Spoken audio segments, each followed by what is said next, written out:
Hey, hey. Yeah. Shout to day 43, yo, that's the OG. HEX, crypto, big payday, you gon' see. Yo, it's November 19, that's the day they predict. Every time I spit, I bring the craziest shit. Shout to day 43, yo, that's the OG. HEX, crypto, big payday, you gon' see. Yo, it's November 19, that's the day they predict. Every time I spit, I bring the craziest shit.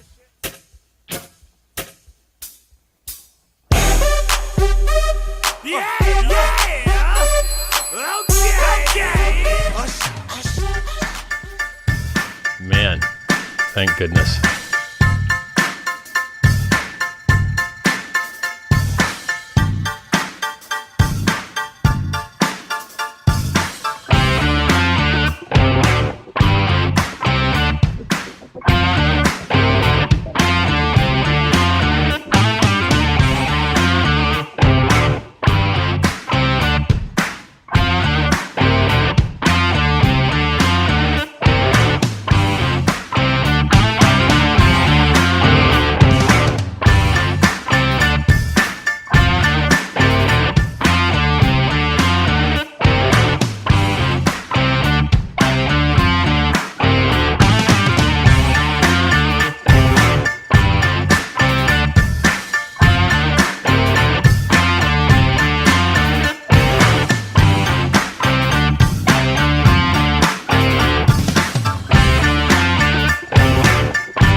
To justify what the hell we're doing here, man. He's phony, she's fake.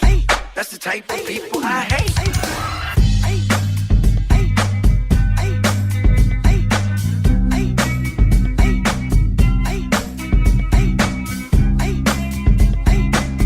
Yo, y'all know the lyrics. Come on, sing with me.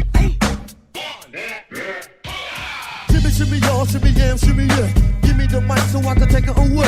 Off on the natural Charles Bon Voyage. Yeah, from the home of the dog. Man, it's unwrecked. Thank goodness. Yo, welcome to the Hex Late Show. It's 43OG here with Hex Tangent. What's going on, brother? All is well. All is well. Very excited. Very keen on that clip that you got of Harry. Fuck? Why do I keep blanking on this guy's name? Harry Mack. Harry Mack. Harry Mack. Yeah. Legendary. Yeah, dude. Well, why not use it?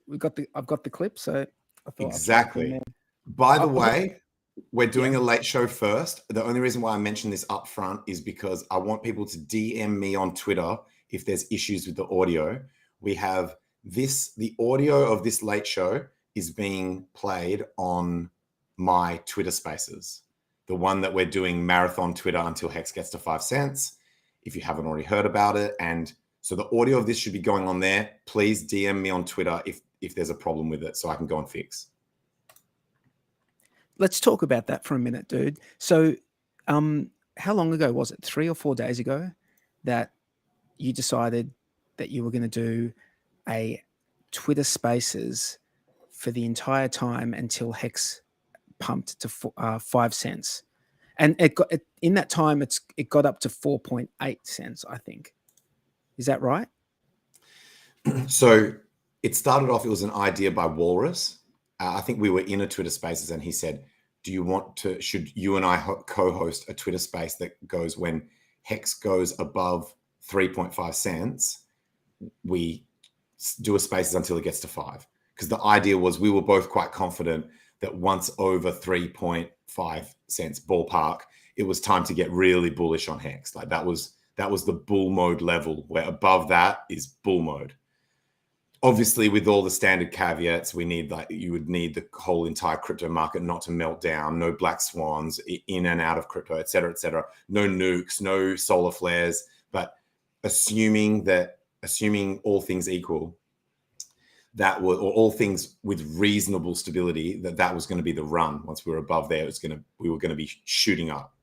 So it turns out that if we had done that and started as we crossed 3.5 cents, this Spaces would have already ended because we actually already did clip 5. So we went from 3. So both of us, we were right in that thesis that once we were over there, it shot up. But unfortunately, I was too busy partying. So we didn't start the space until after it had pulled back. So I was like, well, we can just do it again, but we'll just start here at 4 cents, which we were roughly at the time, and we'll go through to 5. And it's been a bit of a tough journey. It's been a roller coaster because we've actually gone below 4 cents in that period. But we'll get there. Yeah. Yep.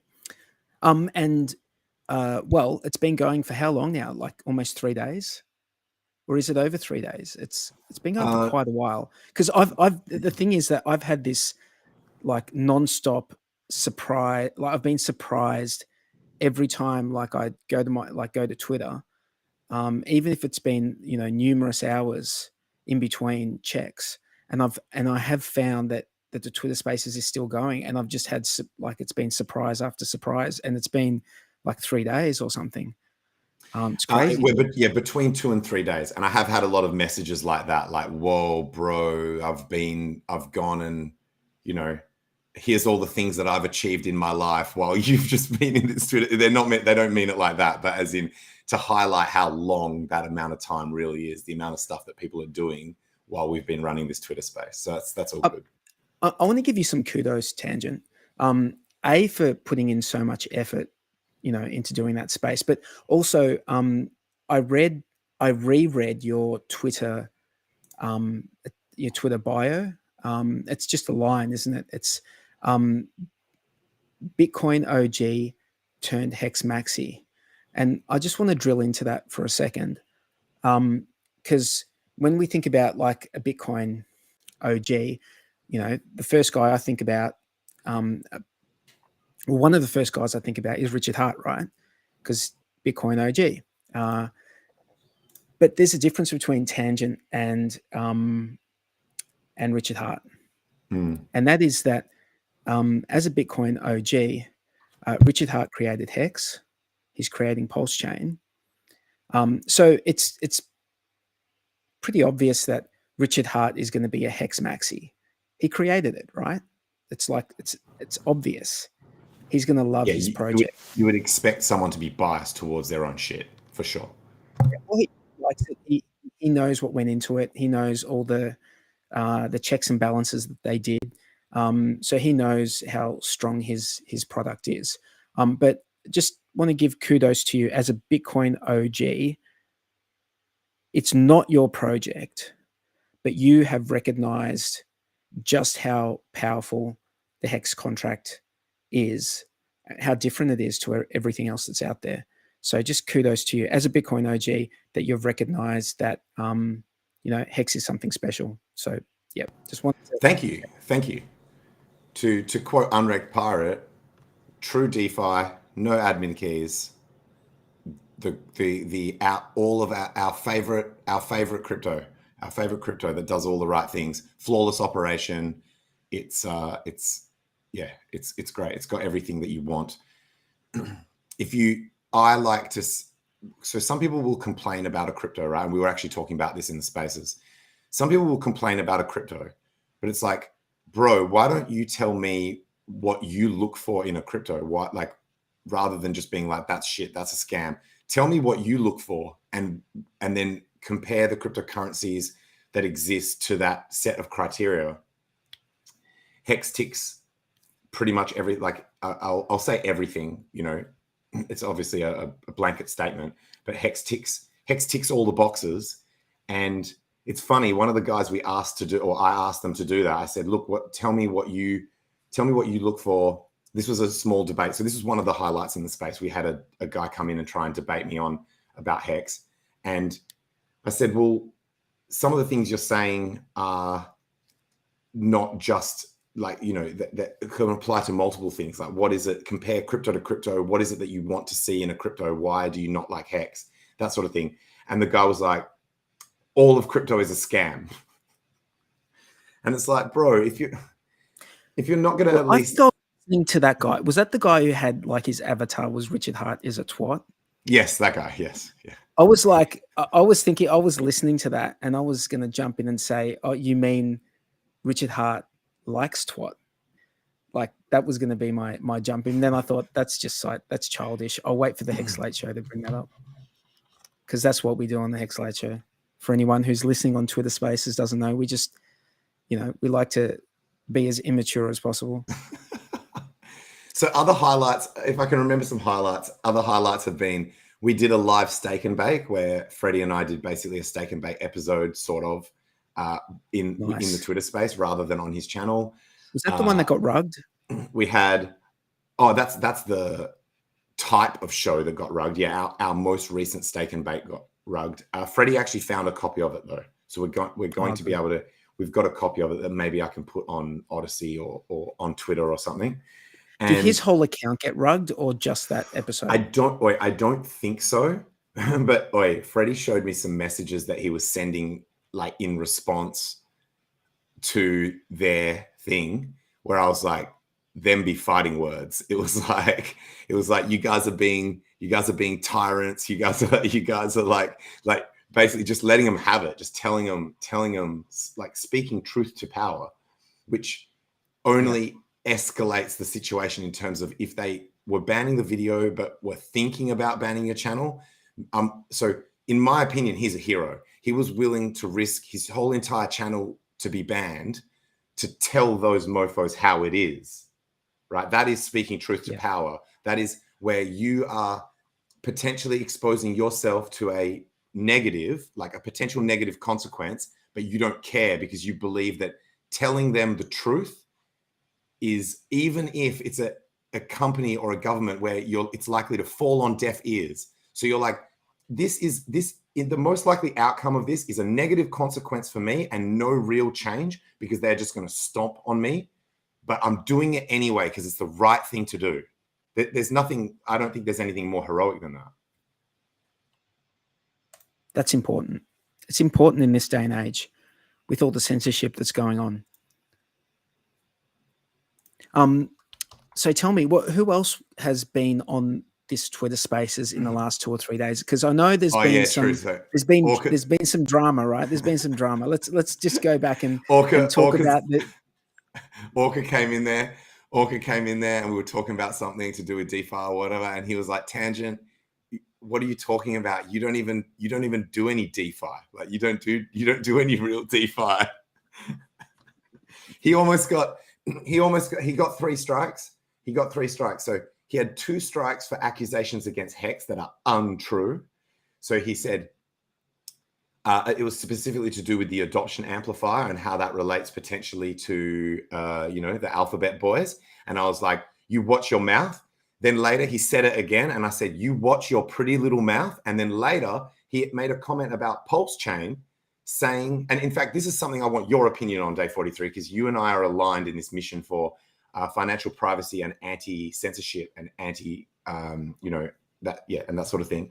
And he said, "Give it 6 months, PulseChain will be no better than ETH proof of stake in terms of censorship." And I'm like, hell no. You're getting banned out of my Twitter space, which I didn't have to do. Comment, man, because that's an interesting comment. So who said that? So Orca said that. I threatened to ban him, but I was joking. I would never censor people's speech. And he stepped down out of being a speaker out of fear of the wrath that I was about to bring. That happened. So, so yeah, but anyway, what were you about to say about it?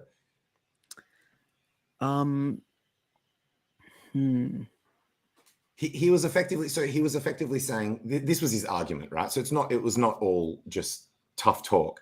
He was basically saying that if you say that the code and the technology and are very similar to Ethereum, because a lot of it is copy paste, like a lot of it is forked, if you will, like not forked, copied code, copied repos. Yep. Then you could argue that assuming if the incentive structure is there, either internal to the system or these third-party incentives that are created by other entities, like say these MEV flash bots and shit like that, then you would expect to have the same result.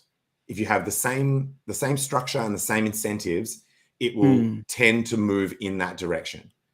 I think the And- barrier to entry as a validator in Pulse is going to be a lot lower. I think that the cost to be a validator, if I understand it correctly, I believe it's going to be 32 million Pulse. So that's only like, I think maybe what is that? Maybe $3,000 or $4,000 US, maybe. I don't know. I mean, at the beginning it will be $0 because it's going to be worth zero. But 32. But if we're talking like in relation to the SAC, so you're saying that'll make it more likely to be distributed and actually genuinely decentralized? I just think that there's more chance that a lot of people, if there's an easy way to do it, if these guys who are putting it together are able to create like a click exe that people can just click, and they just have to have like an SSD that with the capacity, the speed and the capacity to sync. You know, it might be, if it's easy enough for people to do, why wouldn't you do it if it's supporting the network? Isn't it what like ideally a blockchain is anyway? Like everyone who's using it is supporting the network in that way by being a node. Yeah. You know, among the conversation that we had, most people in there, even people, so obviously he and I were on completely opposing sides, where I was saying I expect or hope that it will not be censored, and he was saying it almost certainly will become censored. And then there were people in the middle attempting to be more neutral or had more neutral commentary, basically saying that we do have a fighting chance. Like we've got a better chance. We've got a better chance because we're starting with a more sort of organic grassroots kind of setup that's not, ETH was kind of effed before they actually went to proof of stake, because there was already centralization of infrastructure and coin holding and all of that kind of thing. So people at least sort of landed on that we've got a better chance than ETH, which, I mean, I hope that's at least the case, because ETH is already dead. Like ETH is already censored. It's like mevwatch.info shows over 60% of blocks being OFAC compliant. So you've already got censorship. But what that means, that means that, I mean, it's censored. All right. So I don't actually think that it is censored for the average person who relies on you know, other people's validators and nodes to you know, other people's RPCs to do contract calls. But if you run your own, it's still, you can still do that. Now, the problem is if they go a step, like when they get to the point, say, I don't actually think that it's a step in the wrong direction, right?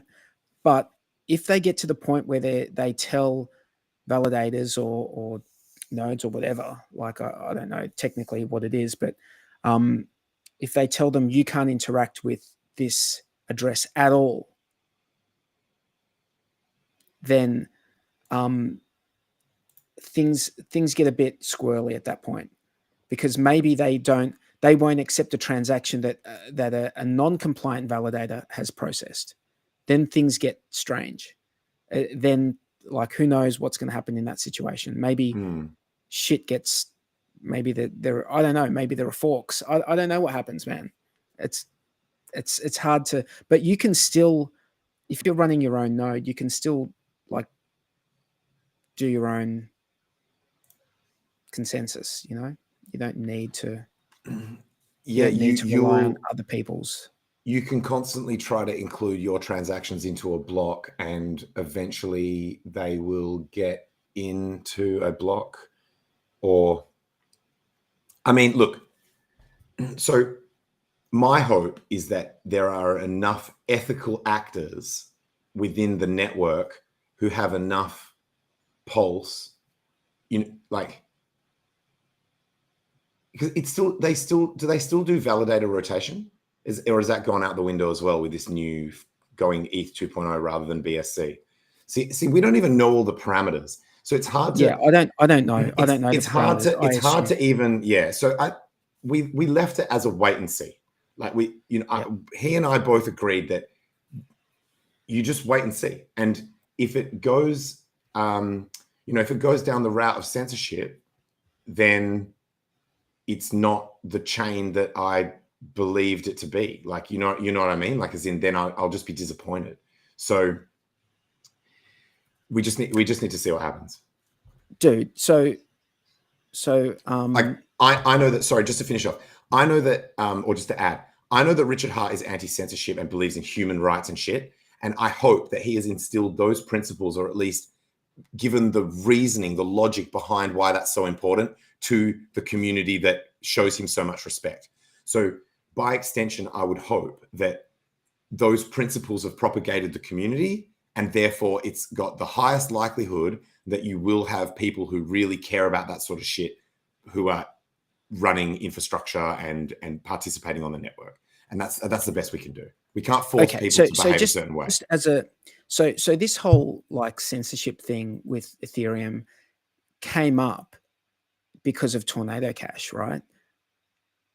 It came up because Tornado. So if you look at the Tornado contracts on Ethereum, there are still withdrawals. There's not a lot of them, but there are still withdrawals going on. So they're still being used, and it demonstrates that side of it cannot be sent. Like, you can't censor that as such. Until you get a high enough percentage of those validators becoming compliant, though. So so once it gets to like 98, 99 plus validator like compliance, then it is. Because it would take impractically long to get your transaction into the block if you're one of those like blacklisted addresses. So I guess where I see the difference with something like PulseChain is I mean, and this is just a hope, that a lot of people like validate, a lot of people run nodes, because they, like, at the moment with ETH, like there are some big players as far as validators go, right? There are some validators that are a big percentage of the pool. So that's one letter to one office saying, hey, comply with this, with OFAC. That's one letter that they're sending. But if you are so dispersed that in your validating, like there's so many different individuals doing it, and if it's done, I'm not sure how it's done as far as like if it's done behind Tor or it's done in a way that I guess isn't trackable, or easily, like, you can just switch it off and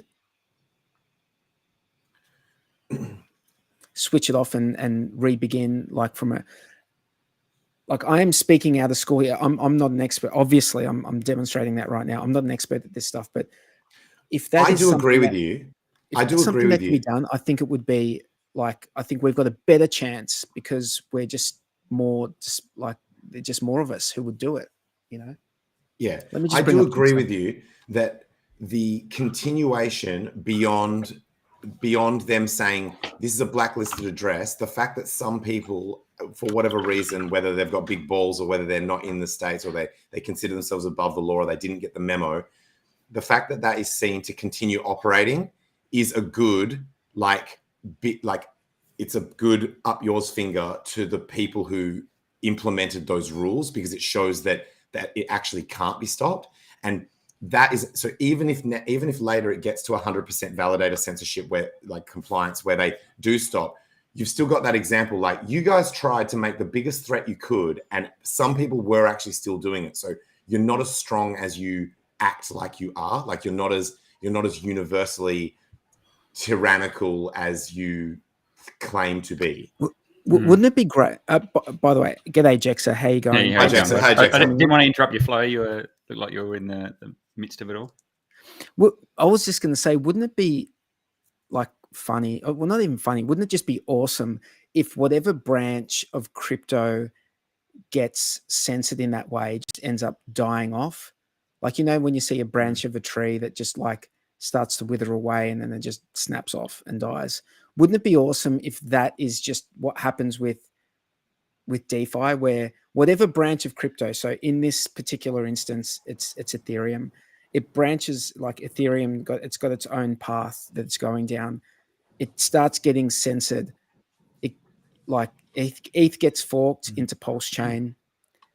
PulseChain continues on a different path, not being censored, and continues to grow. But the one that gets censored, like, becomes the chain that maybe, it gets pruned, or it just ends up like dying this organic death. Where that would be incredible. All the important people who are using it, who make the difference, which are all the individuals, not the big entities. They're big for price appreciation, but they're going to go where they see the new emerging stuff anyway. They're going to be chasing that. The economic energy gets sucked out like the nutrients out of a tree, and the shit just dies, like from lack of. I don't think that's the issue though. Like, let's face it, you can't switch ETH off. Like, it's going to keep running. It's the endpoints that are the ones that are implementing the sanctions. But it can die a death of irrelevance if enough economic energy gets removed. Oh, yeah, but what I'm saying is the chain will always be there, and what you're suggesting is the chain may wither and die, but what I'm saying is the chain will continue to be there. It's the people that are providing the front ends that are the ones getting sanctioned. So it'd be like where do they go? Yeah, well, but they can't go to another live branch, can they? Because they're bound by the same rules. So no matter where they go, they're bound by those same rules on any part of the tree. So I think it's more that we need to get a clear line where there's a line in the sand where, you can regulate the things that fall under TradFi and continue to be regulated, but there's the stuff that is true DeFi that is out of bounds. And I think that's the line in the sand that we need to mark in this battle. Like, if we give up on that, and that was the whole SBF thing, and that's why Eric Voorhees went so hard, because that is the hill you got to die on. If you don't battle it there, it's very dystopian what happens after that. That debate was so epic, man. Holy crap. Voorhees just fucking slayed him. So you see when someone has truth on their side, that was like Richard Hart level slayage. You know what was interesting? Because let's face it, SBF, he's got to have lied, cheated, and swindled to do what he's done. The fact he couldn't bring himself on that stream to actually lie straight up about it and say, "Oh no, we'll never give that up." Like he just couldn't. It was so. I don't know what the term is, but he could have just chucked out a lie and said, "Oh yeah, I wasn't doing that, bro," and I agree with you. But he just couldn't get to that point. Like, he couldn't even tell a lie that big, I don't think.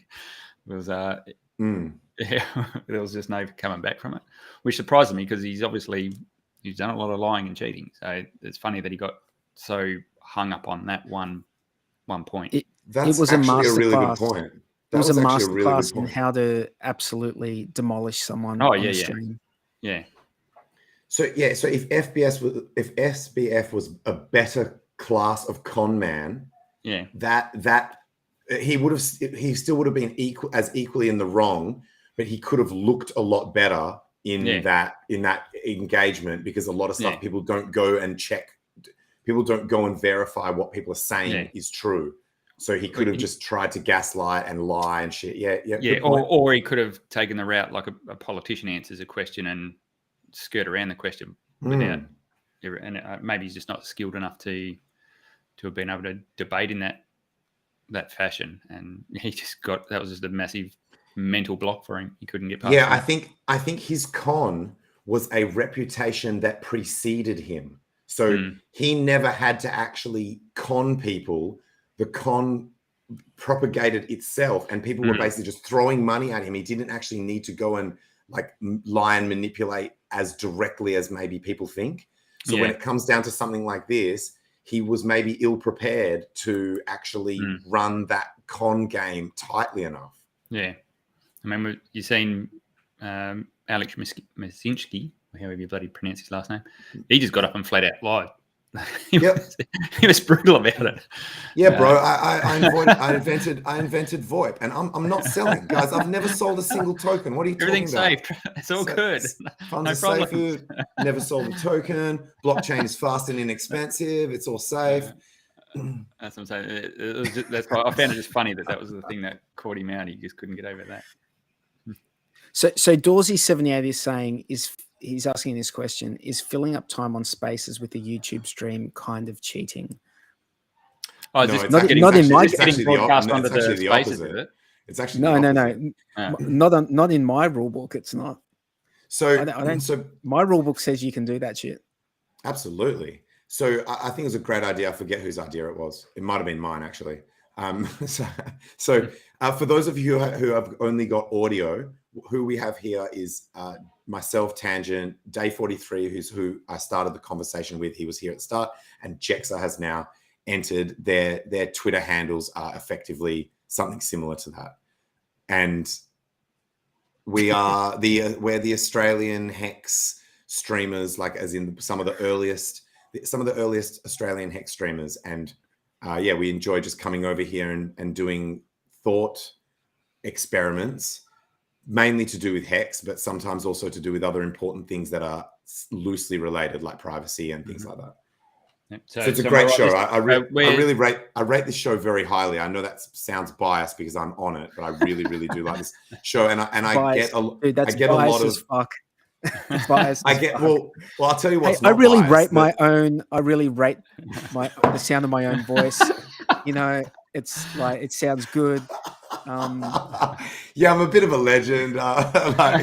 In fact, I like to stream on 2 different platforms at the same time, motherfuckers. I like to be on Twitter and YouTube at the same time. That's how much I'm into myself. Is that I'll just simulcast my shit onto multiple platforms, bro.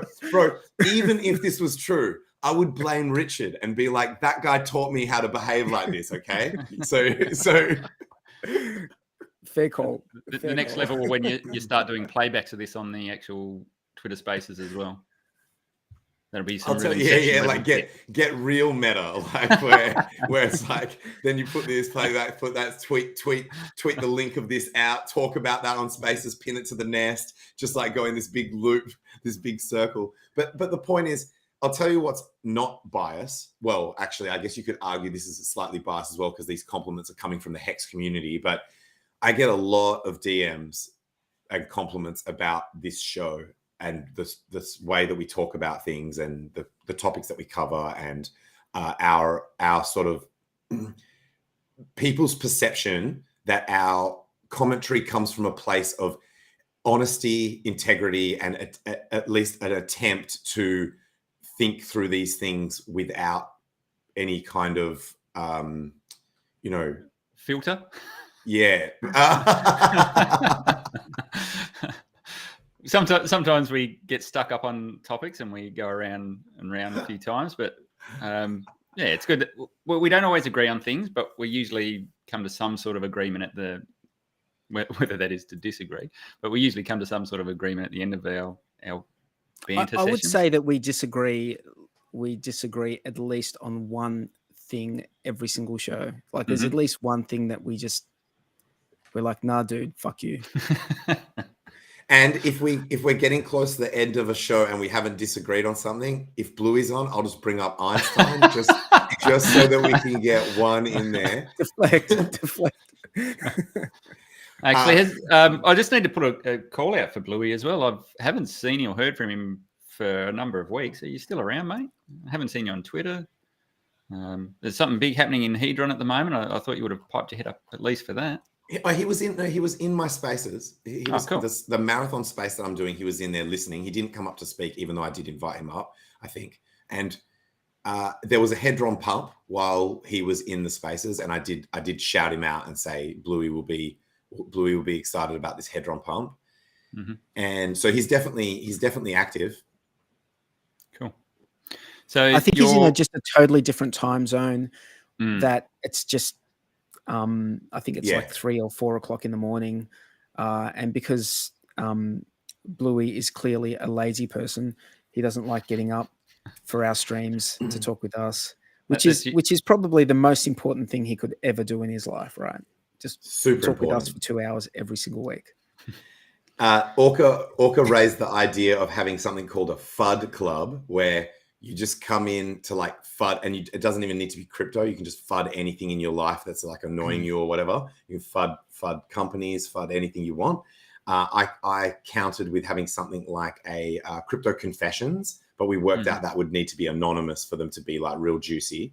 And Freddie quotes came. Oh, sorry. Actually, no. Sorry. Freddie won the competition. It was actually, I think it was Humble D, but apologies if it wasn't. I'm pretty sure it's Humble D. Came into the chat, and I want you guys to answer this question. If a hexagon, or if someone in the RH ecosystem was to purchase a Super Bowl advertisement, which has been rumored in previous years and not happened, so I don't want people to get their hopes up that this is definitely happening, but it's pretty much definitely going to happen.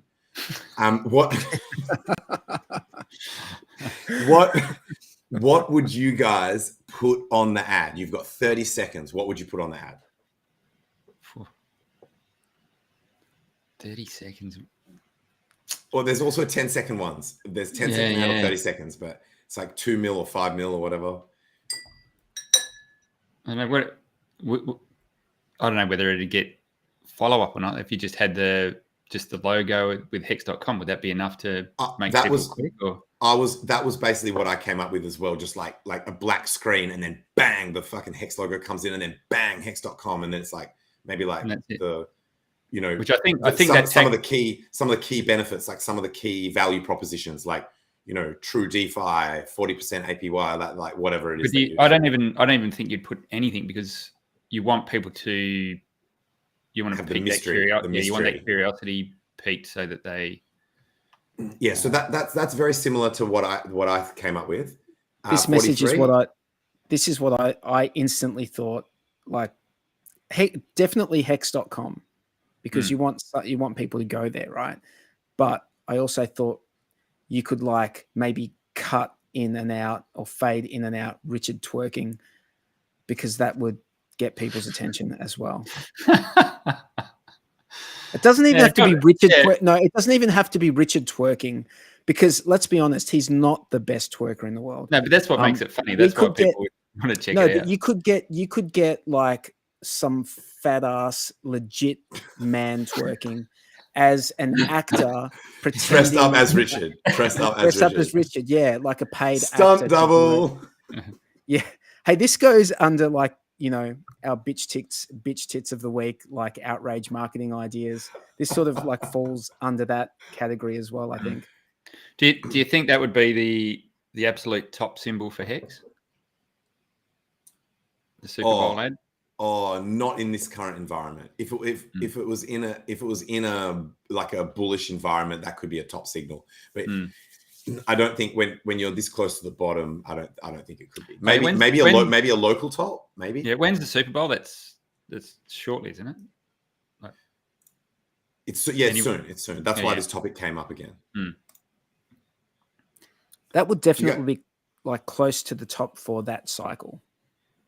Do you guys want to know? The reason why I said that is I think that's been the death nail for every other crypto company that's done that, hasn't it? Brought a stadium, like named a stadium or something.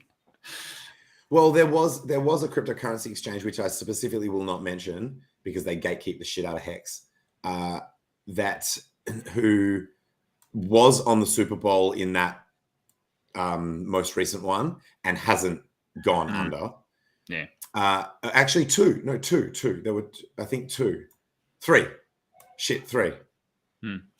I think it's getting crowded space. Can I say them just so that you guys can confirm whether this is true or not? It's been broadcast on. So basically, crypto.com, Binance, and Coinbase all had ads, right? And none of them have gone under. So FTX was the only one that actually collapsed. I mean, Coinbase's stock got absolutely. Popped. So no, as in that was actually very lucky because I've got a cup of tea here. It sounded like it went in it. Yeah. Very close, very close. But so, do you guys want to hear the correct answer to this question? Sure. Oh, and then has anyone in the chat thrown anything in there that's clip of Richard Hart? While you're clip of Richard Hart with a guy crying from Bankless. Close. That was a component. That's a component of the correct answer. I reckon that other one that someone's got there, the highest of stakes trailer, that would. Someone did say that in the Twitter Spaces. Someone said highest of stakes trailer, and I said I don't think I've ever seen a movie being like a movie preview within as a Super Bowl ad, but that doesn't mean it can't be done. It's usually a product. It's that usually trailer a is a few minutes, isn't it? That trailer is a few minutes. But you could create a trimmed down one. You could definitely, because it's just like Richard Hart working. That trailer doesn't have a plot line. It's pretty much just like bam, bam, bam, bam, bam, image, suck my dick, fucking here's my look how big my Mercedes is, bang, it's Richard green, Hart it's is big and green. Like, you know, I'm now I'm in a Ferrari. Oh shit, now I'm shooting guns. Like it already is erratic and like look how much of a mad cunt I am. So you could just trim that down and can you do so? You obviously plenty of ads that run during Super Bowl. You could run it as a mini series over the ad breaks. So there's a theme every ad break. You get another little snippet of the story. Bro. Like a mini series. That's a flex. Where a mini series in 30-second installments where every installment costs $5 million and it's every ad break. Bro, yes. That's a flex. Hey, I just want to give a shout out to HEX Kong for the $4.99, which goes to Discourse Syndicate for them to do their stuff. We don't accept any funds for what we do. We like to stream for nothing. Because we like to talk shit, and also thanks to BRS for three. No one will pay us for what we talk about. No one will pay us. That's okay. That's all right. I wouldn't have it any other way. $3.69 from BRS, and he was asking opinions on Fiat on ramp by Coast. I have no idea. I know that there's a guy called Coast who's doing a Fiat on ramp, but I have no detail. Let's just wait and see when it comes out, and then we can talk about it once we know the detail. I hear good things. I hear people are excited. So the sentiment about it is positive, but I don't know any more than that. I just hear other people getting excited. I have back and forth with Stoic and Resolute occasionally, who are the guys on the team, and to me they seem like stand-up guys. They seem like they've got the community's best interests at heart. We've heard that many times before, so you've obviously got to see the proof in the pudding, but they seem to be taking a diligent approach to doing things. Looks good at this point in time, but like everything, you need to see it up and running before we can make calls on it. They seem like they've covered a fair bit of ground in terms of jurisdictions, which is good, and apparently Australia is a fair way along. So yeah, we'll see what happens there. I wanted to give a shout out to Johnny Chaos, just as a random shout out, as a member, like a much appreciated member of the Hexagon. When I say the Hexagon team, it's this group of people, community. You guys know what I'm talking about, and the guy does like great Twitter clips. I really enjoy it. I know he was on the Twitter Spaces not long ago. I didn't hear it. I didn't hear what he got up and said, but I just want to shout out to him. What's going on, Johnny? I know that you're listening sometimes. Yeah, I've heard there was a snippet there where he jumped on. I wanted to go back and watch that, but I don't think we can until the Spaces is finished. Is that right? You can't see any of the... That's right. And I have been getting DMs from people. So that is one disadvantage compared to YouTube, where YouTube you can come in while it's still live and watch it from the start. That is one benefit of YouTube. So I have actually been getting a mounting number of DMs of people saying, "Yo, I really want to go back and listen to some of the stuff that, because I came in halfway through a conversation, or I've heard other people talking about a topic that you guys covered, and I want to go and listen to it, but I can't." And so is there any way we can capture these streams, the spaces, and push them out to a YouTube live stream? Some people do that. Yeah, some people do that. So they do the opposite of what I'm doing right now. So rather than adding the voice of a YouTube space onto their thing, they stream the Twitter spaces straight to YouTube, and then that means that then you get that replayability that someone can go to the YouTube link and go back to the start. Yeah, I think that's a cool idea. The only downside to that is that you're entrusting your account, your YouTube account, to whoever decides to jump on and talk shit. That's so true. if you're happy to do, if someone's happy to do that, then that's fine. But I feel like it's too easy for someone just to come up and fuck your shit up. Like, we could have a community burner account though. And I've thought of something else that's a negative. It's not really that big a deal because we don't do this for like stats on numbers of listeners, but for every person that is like, I'm going to go and look at the YouTube one and listen to it from the start, you're losing a listener in the actual who shows up and adds their vote of presence to the actual Twitter space. And particularly if they carry that through where they're like, well, now I'm just going to listen on the YouTube one because now I'm so far behind, they will never come into the Twitter space and add to that statistic. I know that's not really that big a deal, but I just thought of it. I'm wondering if after the space we get the recording, we could feed that in through one of those AI things that's been good at. Apparently, they can chop up timelines and things like that and bookmark sections now. So maybe that's something we can have a go at. It'd be interesting to see. Cool. I mean, how many days have you been going now, mate? It's like 2 or 3 days, isn't it? We're between 2 and 3 days. Yeah. Yeah, that's a pretty. How long until we can ask the AI, like cut and paster, to totally change the voice of Tangent to sound like an authoritarian dictator type, and just chop up his language? Like, how long until an AI can do that? Or do you think it can do it now? Have you seen all the deep fake stuff getting around? Bro, now? I was going to say, if they can do deep fakes, which is like more difficult than voice.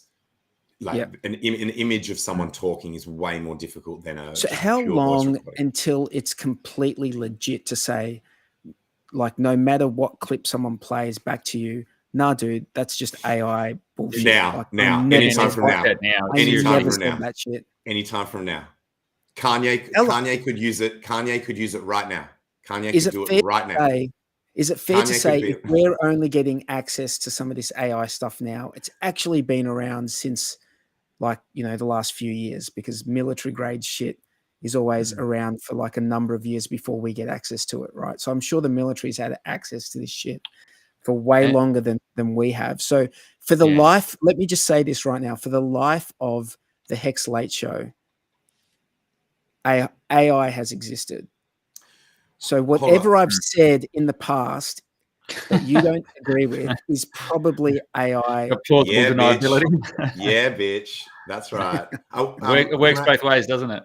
Can I make a quick comment, though, on that idea? Because I do agree with you that military typically has tech way before. But remember, it would have to be something that they foresaw, like that they predicted would have some kind of military advantage. When there's a grassroots technology that gets built up and they don't realize until later that it actually has some kind of advantage, they might not actually be the ones who are developing it behind the scenes. It could be developed privately, and then they would obviously realize it and co-opt it and go from there. Yeah, I would say AI would not fall into that basket. I think that would have been studied deeply by many people. Certainly not AI, but its use to pretend to be some. Oh, actually, yeah, no, you're right. That would probably fall into. No. I agree with you. Yeah, and I think the version that we're using now is probably the old version, because there'd be stuff that's being developed now and being tested now, which will probably be 10x more advanced in terms of all the parameters it can use to do its predictions. So we'd be using an old model now. You could you could topple governments with one video, just make it go viral, viral, and have the president or whatever of that country just being like, I don't believe any of this shit anymore. I'm out. Have you heard the Richard Hart one? This entire thing has been a lie. I'm out. So there was one done by that they've used Richard's voice and I have not seen that, and I will saying that he's going to pull all the liquidity and everything. Like it's crazy. Including visual, like so it's that audio only. Audio, okay. But we've seen. I think there was it an Elon Musk one, which was video, and that was pretty good. Like you can still tell. No, that was Elon Musk. It's very difficult to tell them apart, but it actually was a different guy.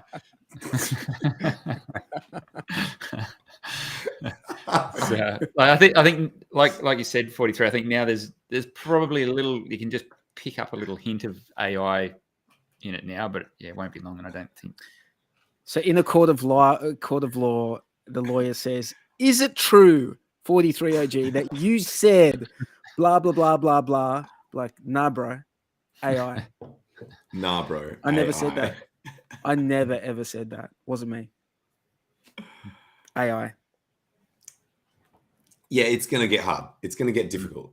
It's going to get difficult to interact with people online, and it's going to get difficult to believe what you see and what you hear. And but as the technology advances, I think you're going to have tools.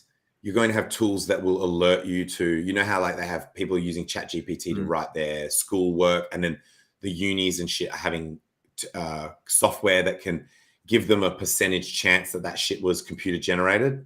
And so it's always this cat and mouse shit, right? Like, as in, our ability to detect it is also going to improve with the technological tools that we have. So I don't think it's worth really stressing about it really heavily. So when you're getting the AI to do your homework, you've got to tell it to include some forced errors. So can you make some grammatical errors and write it in a way that does not get detected by AI detectors is all you need to add to the end of whatever you're requesting. It's like, I think people get greedy, man. People get greedy. They want the AI to write the whole fucking thing. Dude, just let the AI write a little bit. Like, you don't want to write the whole thing. It's like a 2,000 word assignment. Get the AI to write like 800 words of it in different pieces, and you fill out the gaps. Like, don't be so fucking greedy, motherfuckers. Just you can still cheat. Just be less greedy with your cheating.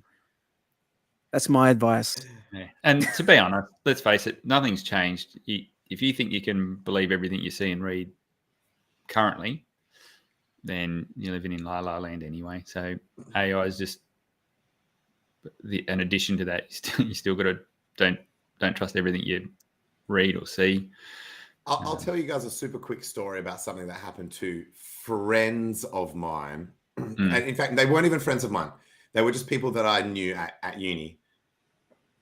They got busted in a computer science assignment because all of their code was the same, and that wouldn't have been a problem if it hadn't been for the comments. So because when you comment out certain things and you write comments, if those are all the same as well, because that's just in English. So it's like your code could be the same, particularly when it's like mathematical shit, but if the comments are the same, it's like, dude, and particularly if it's identical, everyone's identical, including comments, right? So these mofos used the excuse. So this was like plausible deniability was, because there was a system that if you didn't submit it by the deadline, it would lock you out and you couldn't submit. So it was like there was no late submission. You had to have it in by that time, otherwise you get 0. So these guys claimed that it was so stressful at that time for everyone to get their shit in time that people were sharing flash drives to get so the internet wasn't working on some people's computers. So, but someone had their shit working, was connected to the network. So people had to had to work to get their assignments from their computer to people's computers that were actively connected to the network. And so they were sharing flash drives and frantically trying to copy files. And in all of that chaos, I almost said they copied the wrong file. They copied the other person's files, and multiple people did that, and all of them ended up with the assignment. Did they get away with that?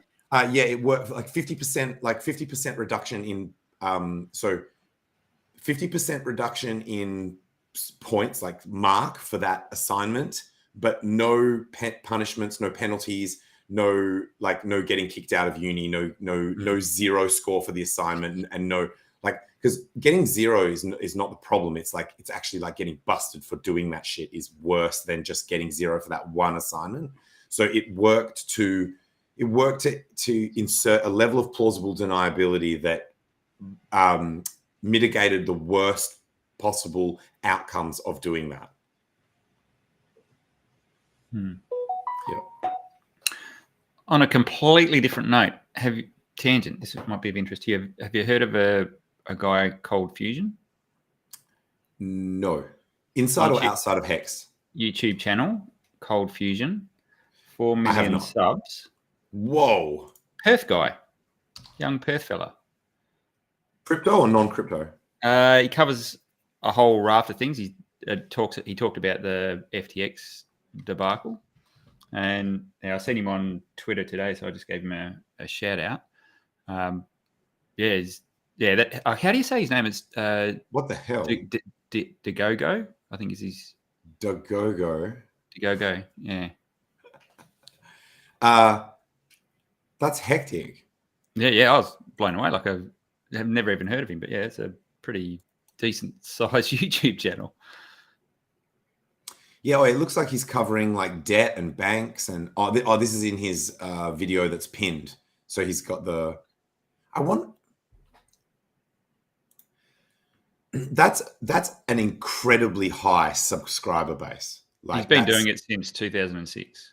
It's like 20x what Richard Hart has. It's way higher than. Is that higher than BitBoy? Heaps higher, like 4 times, I think. Last time I checked BitBoy, he was at $1 million. What the hell? Yeah, it's crazy channel. That's nuts. Yeah. Yeah, no, he's actually from Perth. I hit him up today and I said, because I checked his bio on Twitter and he said he was from Perth. I said, oh, cool. It's nice that you're local. And he goes, if you're by local, do you mean Australian? I said, no, Perth. And he goes, oh, yeah, it's pretty cool. But I've just been binge watching all his content. Like, he's really calm, collected dude. So that's nuts. Yeah, that's so nuts. It's such a high follower base. Holy shit! And you know what? Maybe that was smart of him, rather than doing, because I was about to jokingly say, like, well, if he isn't 100% crypto, then I'm not watching any of his shit. But that could be actually the difference between him and what people have tried to do when they're building a crypto channel. Is you're limiting your audience so much to this niche community, whereas he's got stuff on AI, he's got stuff on like all sorts of stuff. Yeah, it's crazy. So it's still sort of tech related, but you're more likely to get views and people subscribing to your shit, and then you can pivot them into crypto or whatever. Yeah. Do you know what coins? Do you know what coins he is? He's not a crypto dude. He is, okay. Yeah, but he covers. But he has covered some crypto stuff. Yeah, so he covers tech, science, and I think a little bit of history stuff. There was some other thing he was interested in as well. But yeah, sort of the pretty broad coverage. But yeah, it was interesting to see how he's grown that channel to that amount. That's crazy. Yeah, I mean, he's got one here that's like the bizarre life of John McAfee, and even someone watching that, if they want to learn more, they're going to find out about crypto. So it's it's awesome. Yeah. That's really cool. You know, yeah, I would be keen for that. That's sick. Yeah, that's really, really cool. Look, I did say at the time, really early, about FTX, I said, one of the benefits that we get here is this is getting smashed like out around the world. So people are going to hear about crypto. Like if someone hasn't heard Yeah. about crypto, they're gonna find out. They're gonna hear about it. And if you subscribe to that idea of no such thing as bad publicity, that and even this is why Richard Hart ghosts haters and tries to not allow shit coins to be shilled to the HEX community, is because we know that there's always this small percentage of people that no matter how clear you are about something being a negative, they will go, I'm gonna go and buy that shit, or I'm gonna go and look into that shit. So I'll put his but sorry, I need to be clear. In the FTX thing, it worked in our favor. That's something that happened that was bad when that small percentage of people are like, I'm going to go and look into crypto and buy it anyway. That's a good thing. Whereas typically the thing that Richard Hart is trying to prevent is the bad way of this, but it's the same phenomena. Sorry, Jack. So what were we about to say? Yeah, I was going to say, I might just put his Twitter handle in chat, and go and follow him, guys, but don't sort of go and chill. Just give him a bit of love, because he's Twitter following is like 32K or something like that. Yeah. Please, let me extend on what Jexa just said, is that it is off-putting if you get smashed with a million messages being like, you need to look into HEX. Don't stop being like a dumbass. Like, you're dumb if you haven't looked into this. It's fucking incredible. Like, just like easy. He'll see your logos and your names and things like that. Exactly. If his Twitter following blows up, he's going to be like, oh, this is unusual that all my shit just blew up. Like, who are these people that are following me? And then he's going to see the logos, see the HEX in the names. You know who's a master of the stealth shill is Orca. Orca was basically stealth shilling shit in my Twitter spaces. And it's in that gray area where I'm like, this is an acceptable thing to say. I'm not gonna like mute him and be like, bro, stop shilling shit. But then 2 people from his new community came in, and within like 30 minutes or less of them talking, you're like, these dudes are shilling. Like, it's a subtle art. Like, it's an art form to be able to get into someone's mental real estate without them realizing that you're like actively trying to promote something, right? Think product placement in movies. Like, when you go to a movie, a good product placement, you won't notice. It's not like the Spider-Man jumping onto the truck that says freaking Carlton Dry or Budweiser or whatever the beer is, or like a scene in an action movie where they zoom right in on the BMW logo that the guy's about to drive to get away from the police or something. That's too obvious. People are like, that's product placement. Don't advertise to me, bro. You want to be the one where it's just like, people having a conversation and someone's freaking, or a hacker happens to be using a MacBook for the hack. It's actually part of the storyline. Like, and it's not like a zoom in on the fucking Mac logo on the back of the computer. It's just in the background. So you're like, oh, these motherfuckers, these hackers are using Apple products or something like that. You're right. Be subtle. Yeah. I think everyone's wise to that little jig though these days, aren't they? Yeah, but that's what I'm saying. That's why it's an art form. It's difficult. Yeah. It's really difficult because you've got to get it in there enough for someone to actually notice it, but not so we're talking a very tiny window, because if you don't go hard enough, they're just going to not notice it at all. And if you go too hard, people are going to know that it's being jammed down their throat. Yeah. And the only person that gets to jam things down people's throats is Richard. Okay. So it's in terms of Richard. I'm talking about Red Bull. Something that Richard may have actually done with the Red Bull PP thing is attaching yourself to a brand that is known for virality, right? Oh yeah. If Red Bull ever say anything about Richard's PP, it's like gonna be the biggest advertisement for HEX than you've ever seen. It cuts both ways, that as well. So you're right. People, they do that brand association where you try and attach your brand to it. And a lot of competitors you might bring out a new thumb drive, but Verbatim's got the best thumb drive on the market, and you'll say, oh, you'll compare yourself to them. Like there's hundreds of others, but you compare yourself to the leader in the market, because then people start to associate your brand with the leader in the market. But the same works on the flip side as well. So let's just say HEX blows up. It could work in Red Bull's favor down the track to use comments like that and to play off of the this that's already happened. I mean, you see it with that's exactly what Elon and Dogecoin and all that are doing, and it all, just associating themselves with someone where they can get that publicity. So don't be surprised if one day does a full circle and Red Bull's doing the same back to us. It's a big community they can reach out to. Yeah, hell yeah. I'm okay with that. What's the video that you've posted, Bird? I actually just tried to load it up. Oh. Do you want to? Do you really want to? Is this the one that where Richard's like it's an AI a deep fake voice, Richard's voice? I'm not sure. I'm too scared to click on it. It goes for 5 minutes. It goes for 5 minutes. I'll watch it after. Oh, I think it is. I think it is. I think it's the video that we were talking about, that you guys were talking about, that I hadn't seen, where it's like the AI Richard basically fudding his own bag sort of thing. Doesn't look like I think it is that. No. Okay. Trust me. You need to just scroll, because trust me. Like I've watched it a little bit deeper, where it starts to be his voice. He's like, this monkey is so cute. Like, shit. Like it is. Like, well, so I'm not saying it's definitely it, but I'm saying it's likely to be it.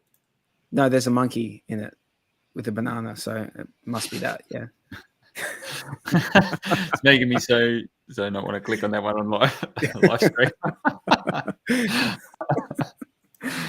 Yeah, when I loaded it up and it was a monkey holding a banana, I was like, okay, this was a troll. This was a troll. He was trying to get us to load this shit up on stream and like so that we can look foolish. But it turns out it actually is relevant. Lol. You sent something. Was it the Cointelegraph or? Oh yeah, so Dozer submitted that to me. Like he sent it to me when I was to do with like news or whatever. And so it's Australian. So I thought you might want to discuss it. Yeah. Let's dip into it quickly. Yeah. I ripped on it in my spaces. I was just saying this is ridiculous.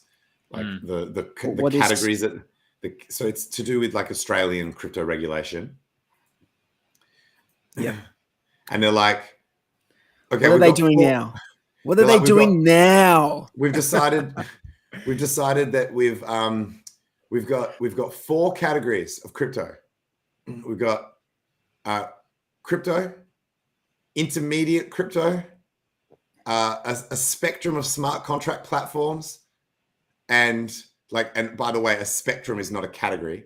Like a spectrum admits that there is no category. Like that doesn't categorize. That just says that there's like that this fucking parameter can be like that. This one parameter can be. Let me read them. Let me read the 4 categories. Yeah, read them out. And the other one was as ridiculous. Starting from these simple definitions, the paper proposes its taxonomy of 4 types of crypto-related products. Crypto asset services. This is number 1. Crypto asset services, which include lending and borrowing, fiat on/off ramping, crypto token trading, funds management, mining, staking as a service, gambling, and custody. So they sound like centralized entities. Number 2, intermediate crypto assets, which are the closest to a widespread definition of tokens. Rights or licenses in relation to event access or subscriptions, intellectual property, reward programs, consumer goods and services, fiat money, non-financial assets, and government bond coupons. This class includes stablecoins. Number 3. That is a bizarre thing to chuck into that class, but anyway, keep going. 3, network tokens, a new type of currency constituting peer-to-peer payment infrastructure. Think of your original Bitcoin.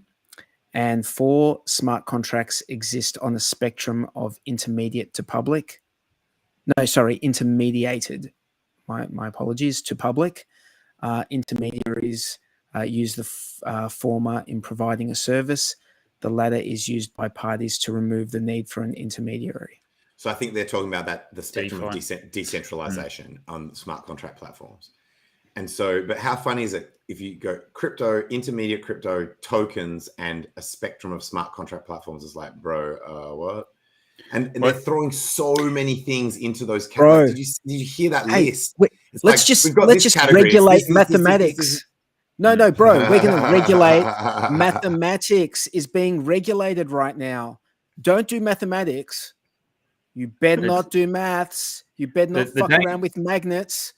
The danger of that proposal is fucking idiots.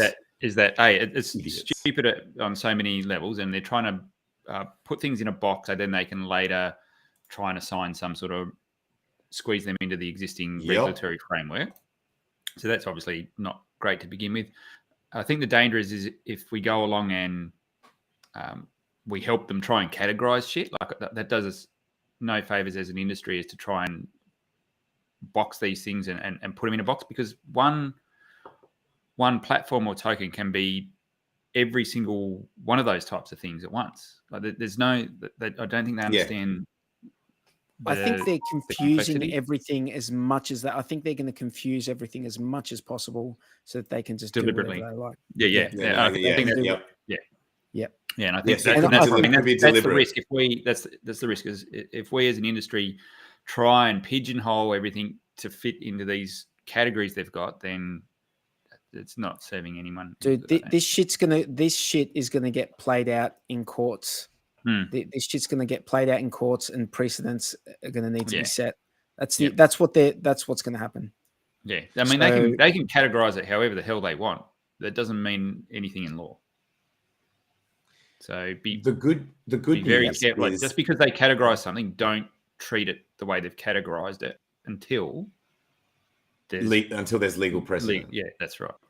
The good news, and this is possibly why they have been, and you've noticed this in all countries, why they've been so reluctant to provide any kind of guidance, is something that Richard Hart said, is as soon as they actually show their cards and start to actually create regulation, then we can go and like how HEX was specifically designed to fail, pass, whichever way, the good way, fail every leg of the Howey test.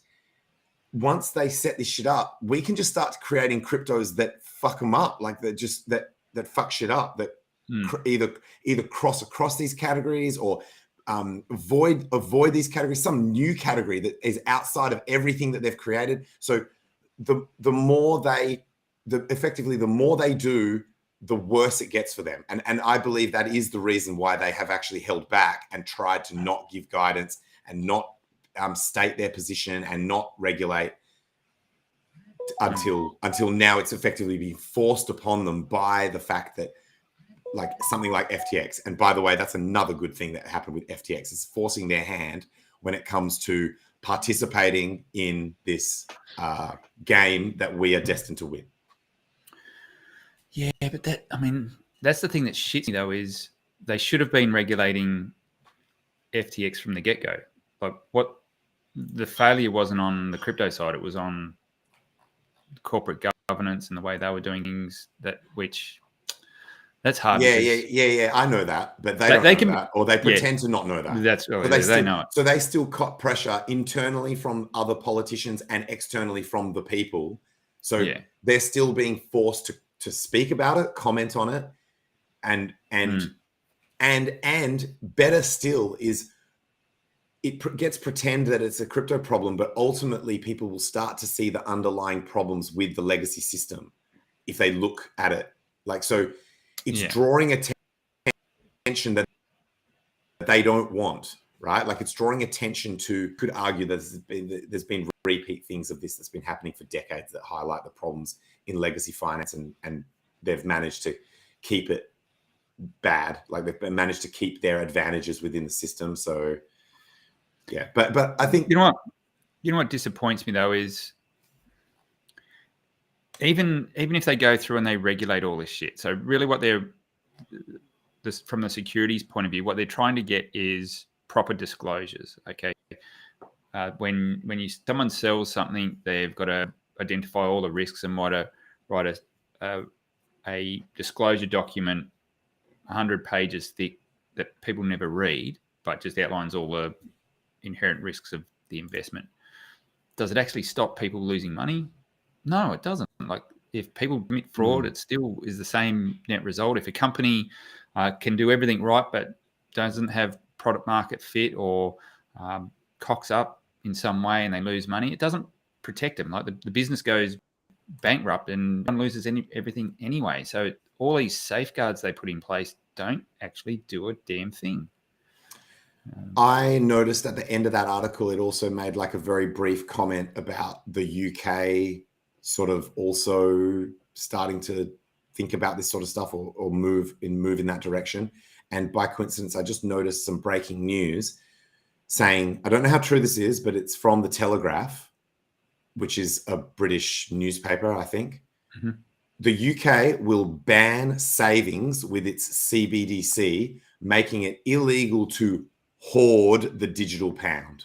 So this is money with, this is money with an expiry. This is money. This is like their band-aid fix to the problems that they created. And all you have to do to say that's nonsense, I need to be able to save my, I need to be able to preserve my wealth and save my economic energy, is to just buy crypto.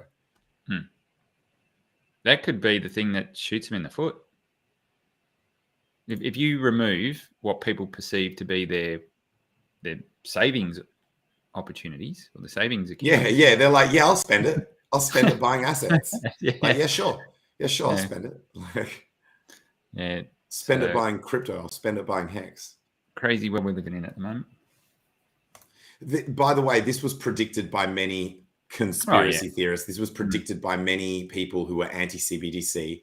The idea of being able to dictate what you spend money on or when you spend money is, it's all within their control once it's in that system. They can't help but go down that path. They really can't help but go down that path. And correct, as they do, it will just naturally push people towards real crypto. It will naturally push people in that direction when they see how shit. Like for example, that example that you've given about the UK saying that you can't hoard their digital version of the pound. Okay, well then don't why would you hoard it? It will just naturally push people in the direction of real crypto. Yep. Sorry, Jackson, you go, mate. I can't remember where I was going to head.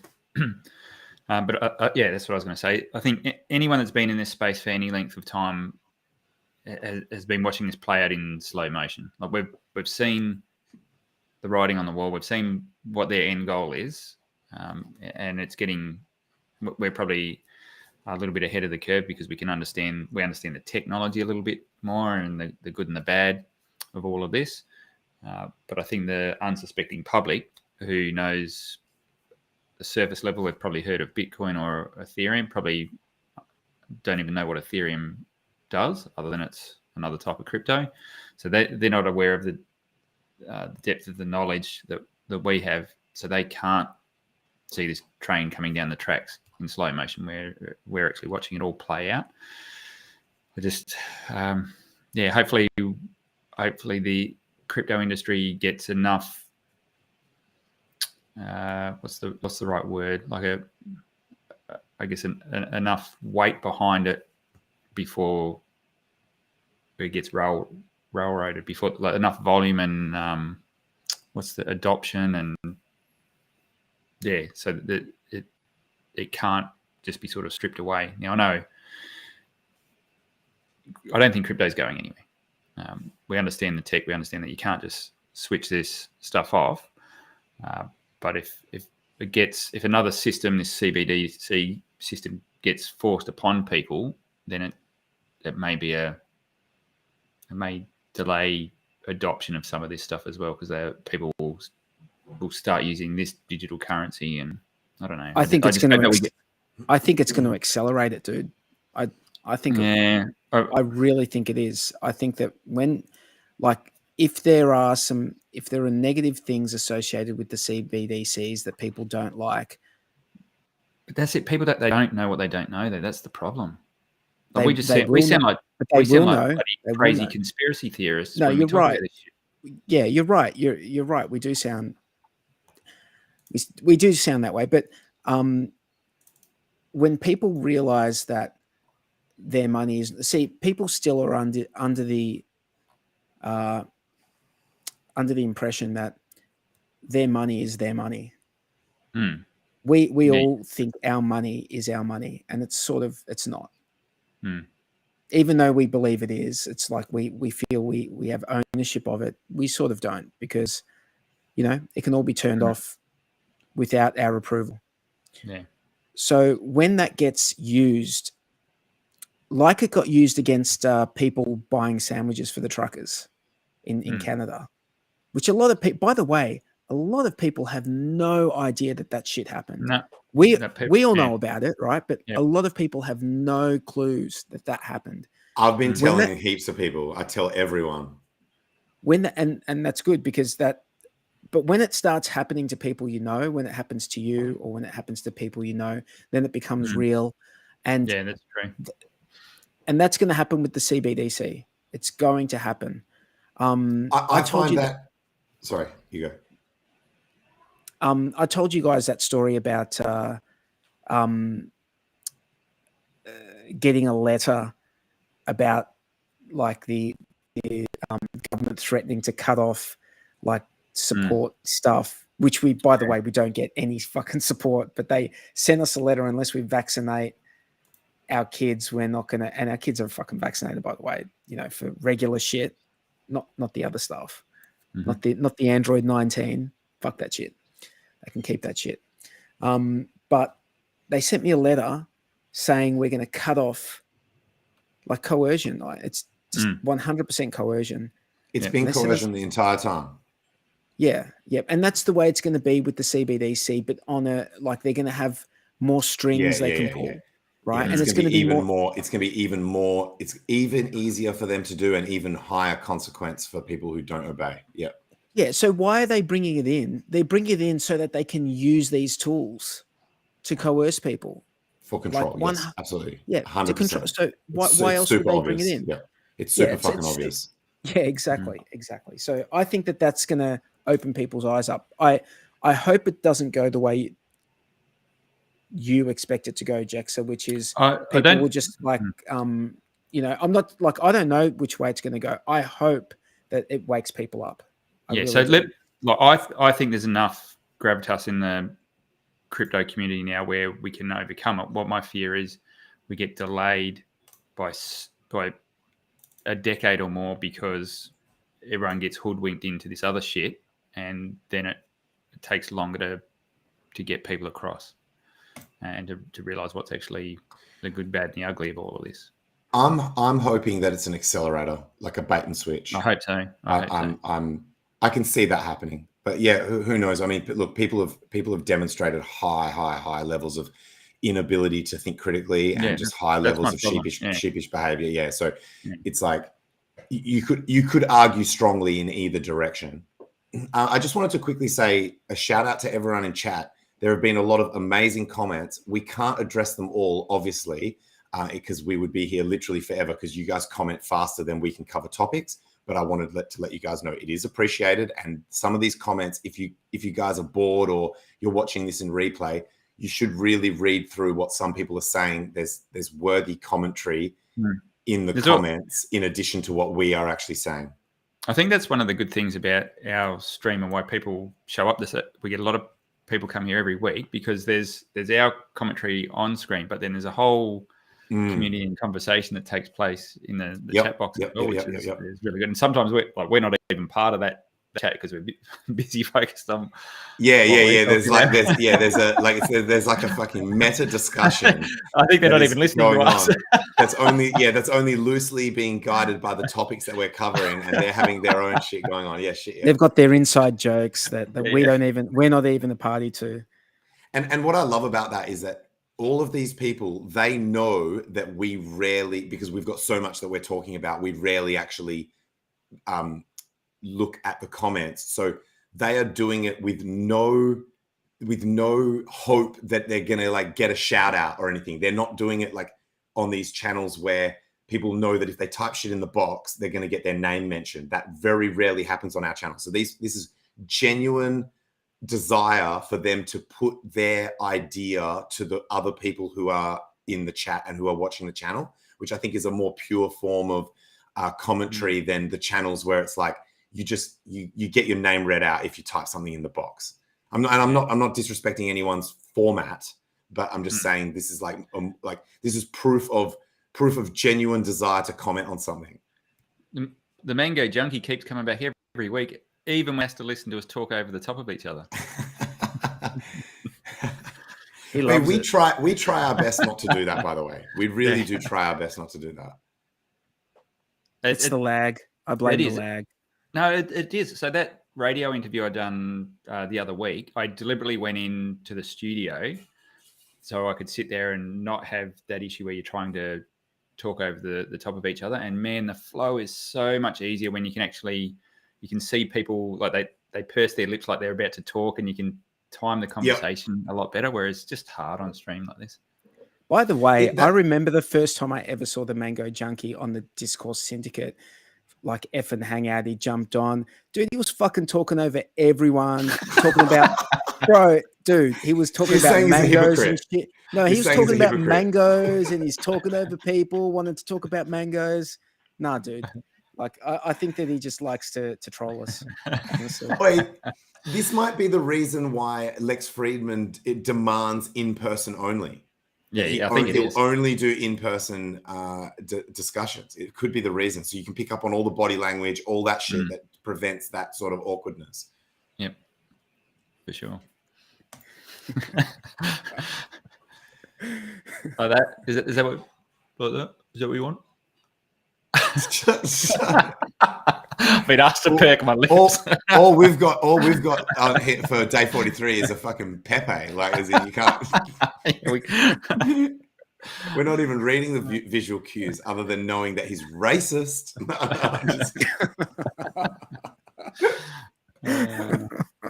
Those damn Italians. You know, I want to. Can I just clarify? No, just while we're on the racism. Go. Like, can I just want to like inform some? Like, we've got a few Americans. What, like in Australia, like an Italian is a wog. That's the racist term for an Italian, right? Or Greek, or anyone of the Mediterranean persuasion. Like, you know, that we call them a wog. In the US, you call them, what do you call them? Do you call them a WAP? What is it? Is this gonna get rugged for this? You're on slippery territory, that's for sure. I love that feigned innocence. Like, what do you guys call? I don't know these words I'm using. No, I'm just kidding. I'm just kidding.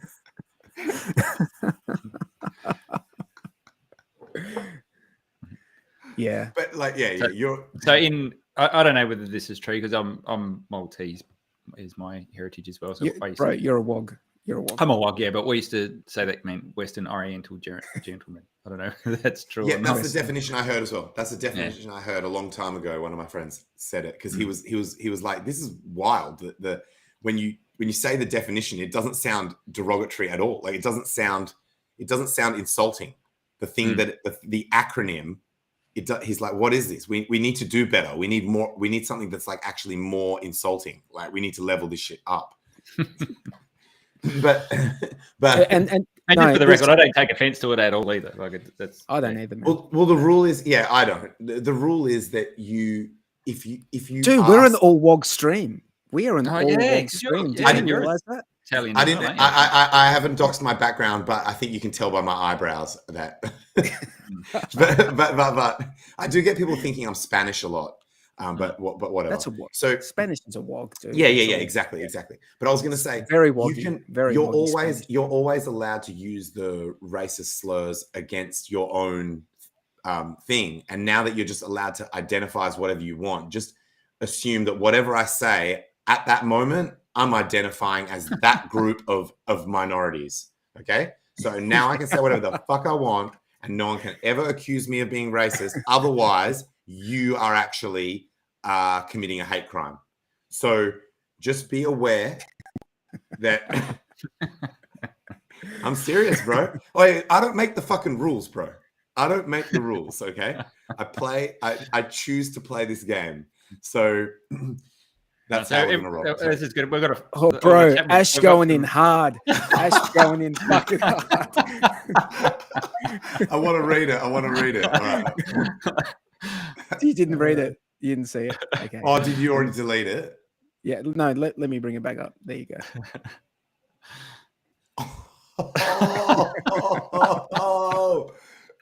Oh, that's brought tears to my eyes. A bunch of greasy wop dagos. Dude, this is like giving me flashbacks of high school right here. Yeah.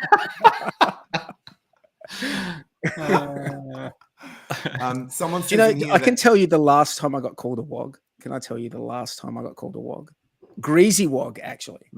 It wasn't in high school. I was like working as a barman. This is many, many moons ago. I was working, like when I got called a greasy wog, like in a racist, Derogatory, like, yeah, like with hateful intent. Yeah. So I was working behind the bar, and this guy comes up and orders like a flaming sambuca. Have you ever seen one of them? It's like a shot of black sambuca. And they light it on fire. So I lit it, right? And I thought the guy knew what he was doing because he asked for a flaming sambuca. But this fucking retard picks up the flaming sambuca and drinks it while it's still alight. So I watched this dude throw the sambuca, like go to drink it, throw it on his face. His face is on fire. He like, for I didn't know what was going on. And then he wipes his face and his face is like still sort of on fire. And he's like, "You fucking greasy wog." He got angry at me. That was the last time that happened. But I thought the guy knew what he was doing, dude. I thought he knew what he was doing. You see some people that let them sit there and burn for too long before they put their hand on the top of them, or when they put their hand on top of the glass. It's too hot. It's roasting hot. Like you just get a big burn ring on your hand. You got to do it quickly. Yeah. Wait, can I tell a super quick on the receiving end of racism story? But it's funny. So I had this girlfriend, and we were going to this barbecue where her family was going to be there, and she was like, "Yo, I just need to warn you, my grandparents are super racist. They are super, super racist.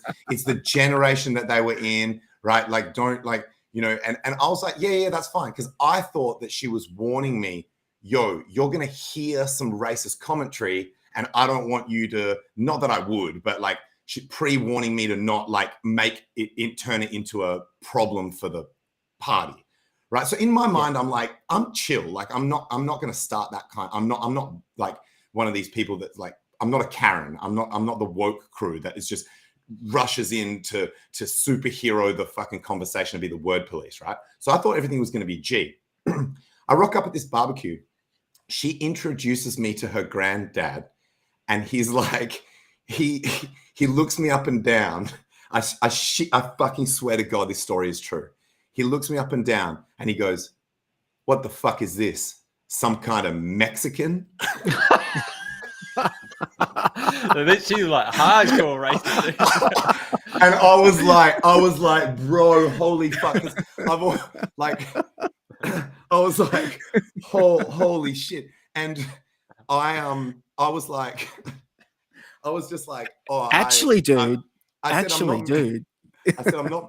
I'm not Mexican, but I think it would be cool to be Mexican. Like I wouldn't mind being like Mexican. They they've got cool shit going on and cool food, like good food and shit like that. And the way he looked at me was like daggers. Like how is this guy like saying that he would be okay to be Mexican? And then I think we just walked away, and I realized that her warning was, you are going to receive racism.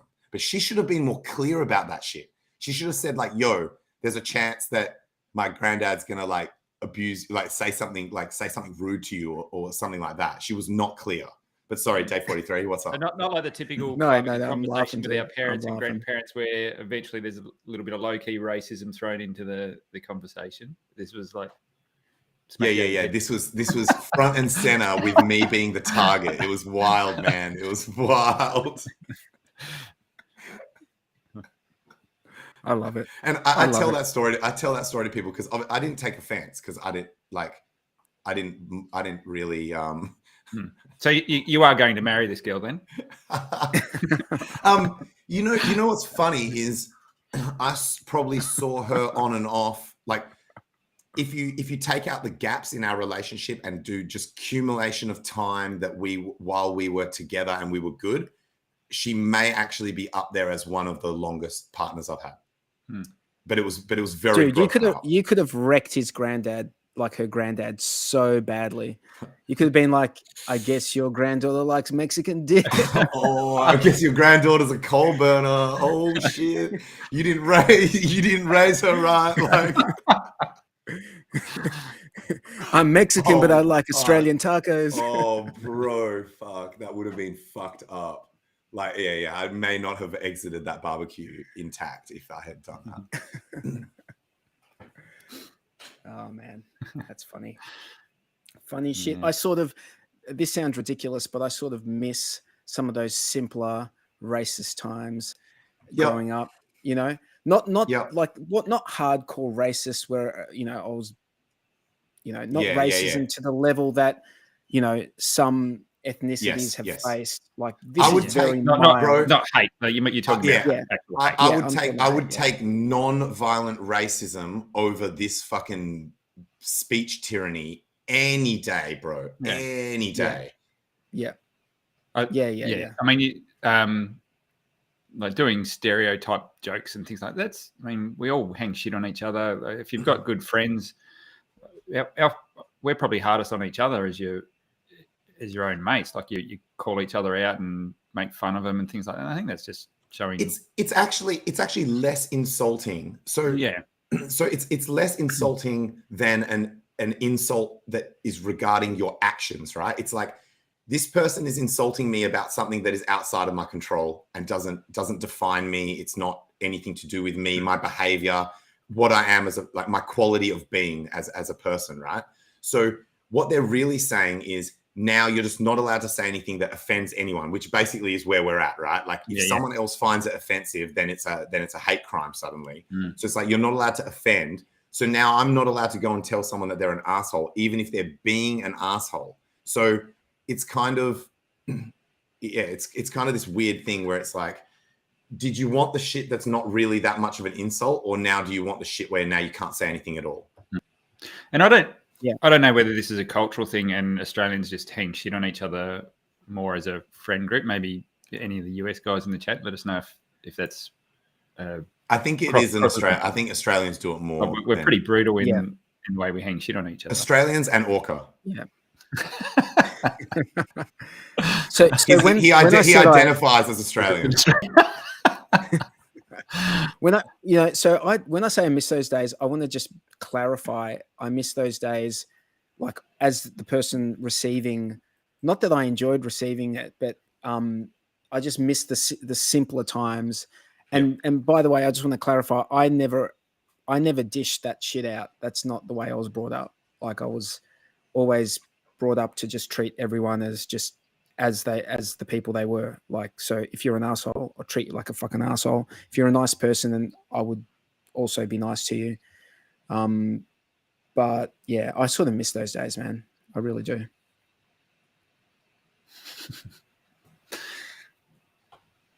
I was reading some of the comments. Yeah, same. So price. Oh yeah. So Do you think you're going to get off this stream anytime soon, mate? The spaces? I saw an article that said we've gone through the second worst drawdown in Bitcoin history in terms of realized cap. So hang on, say that again. So the second worst drawdown in Bitcoin history in terms of realized cap. Mm-hmm. So it's in terms of so that realized cap is like people have to the coins have to actually change hands for the profit or the loss to be realized. Yeah. So this is like the realization of so sold.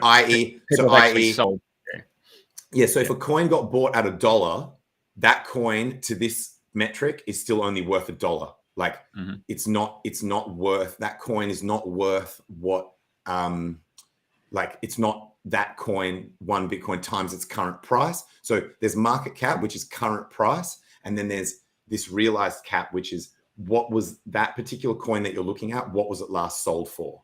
And so when you look at that metric, this bear market that we've been through is the second largest drop. So effectively, I guess, shaking out weak hands and resetting that metric. Mm-hmm. And the one that was the worst was all the way back in 2012, where the market wasn't fully developed. So some people don't even count that cycle when they're looking at sort of cycle metrics. They're like, the first cycle, it just was too niche. There wasn't enough people for you to use that data point. So if you ignore that one, and I know I'm cherry picking now, this has been the worst drawdown of realized cap. So do you think we're at the holders of last resort? So I think so. Yeah, the sort of 15K bottom was the holders of last resort. Also, it is turning around locally. As we go up, you're starting to now have people that are selling in profit or exchanging coins in profit, sort of thing. Mm-hmm. So I think we've probably reached that. And a lot of people do say that anecdotally, they would have expected the FTX crash and flow-on contagion that did occur to have made the price of everything crypto go down more. But because we were already close to the people who are just not selling no matter what, it limited the ability that could crush the price. Yeah. Yeah. Well, I think the biggest harm was the fiat money that was on the exchange, so on FTX. That was what was disappeared. That's what essentially disappeared. So there was nothing anyone could sell. They couldn't sell anything down. They had funds. So whether it's fiat or coins they're holding there, but I think it was mostly fiat was just getting sucked out into the into other assets, properties, and funding other bloody politicians and whatever.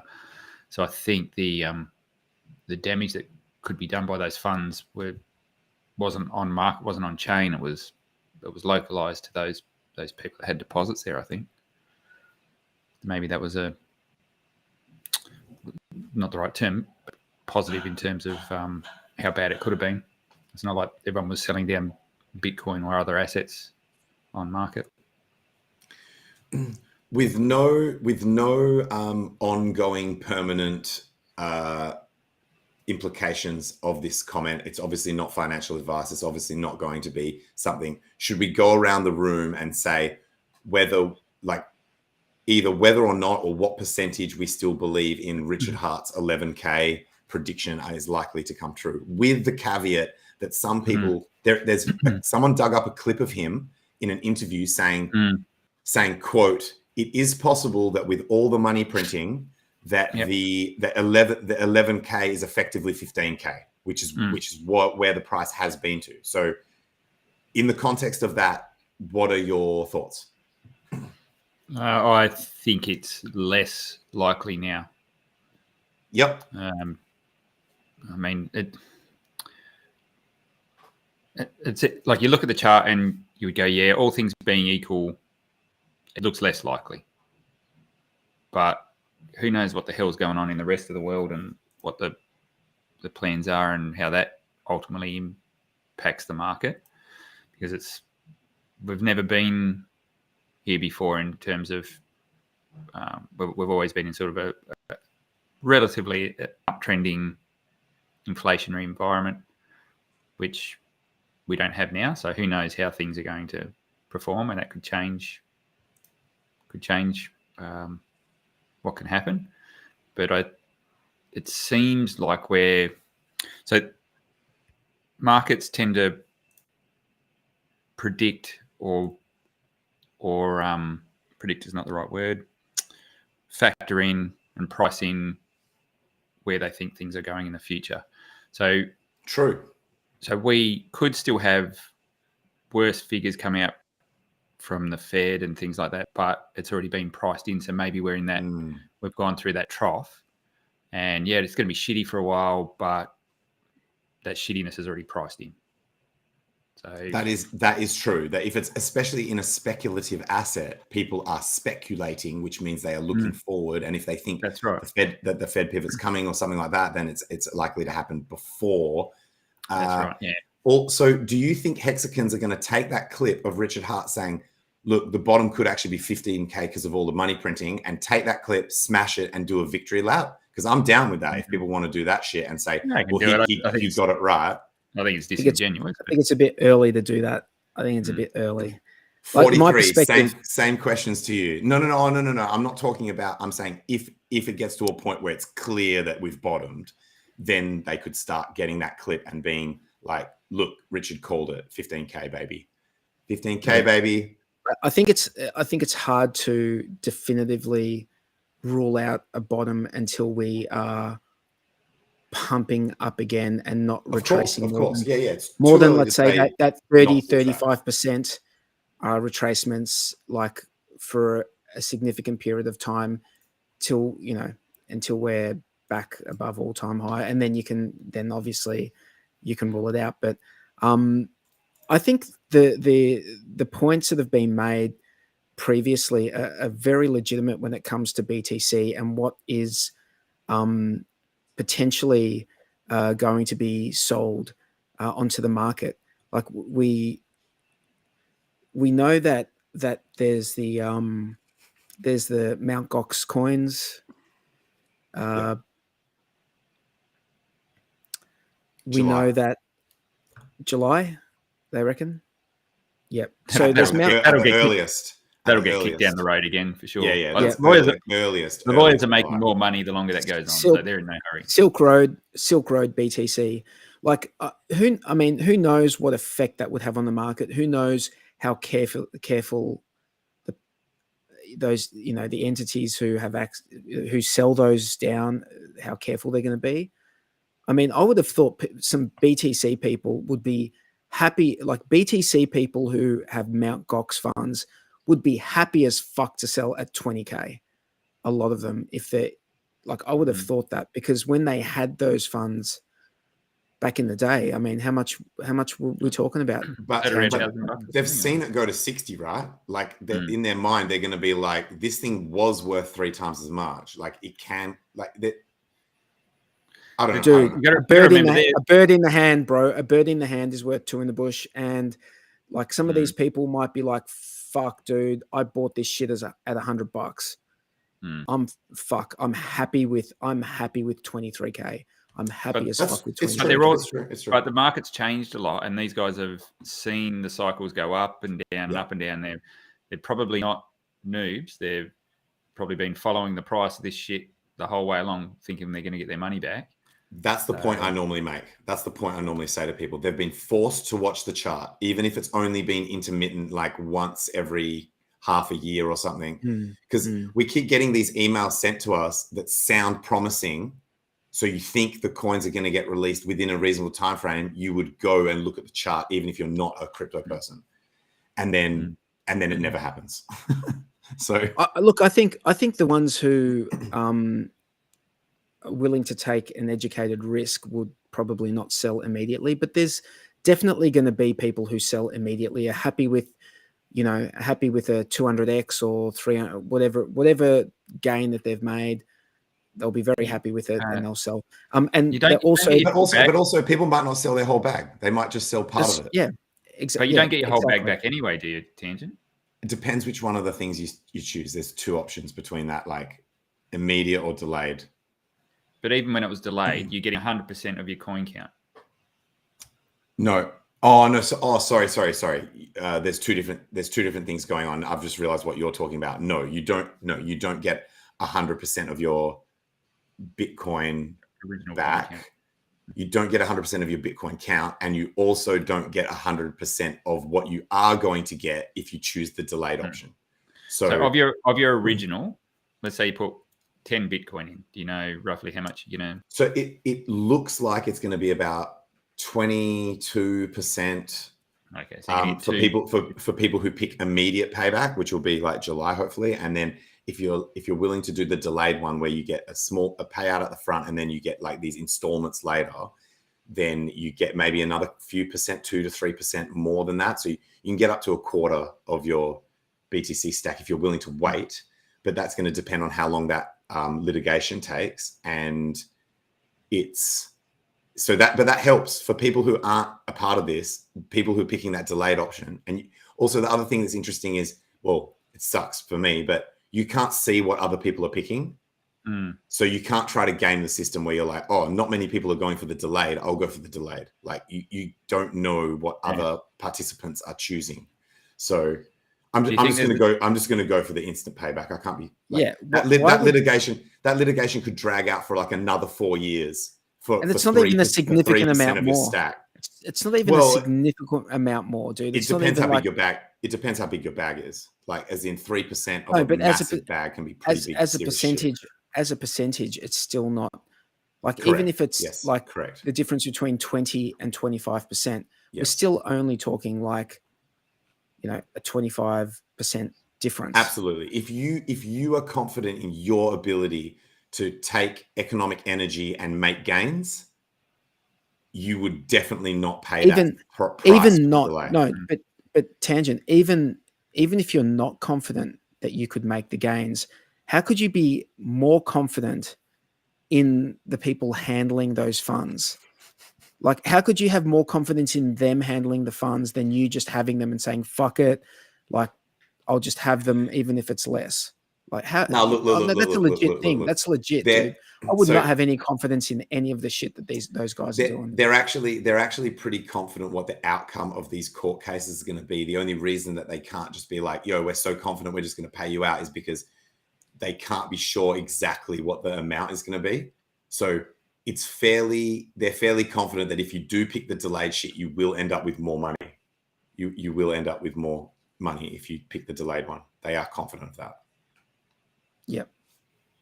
So it's you might get.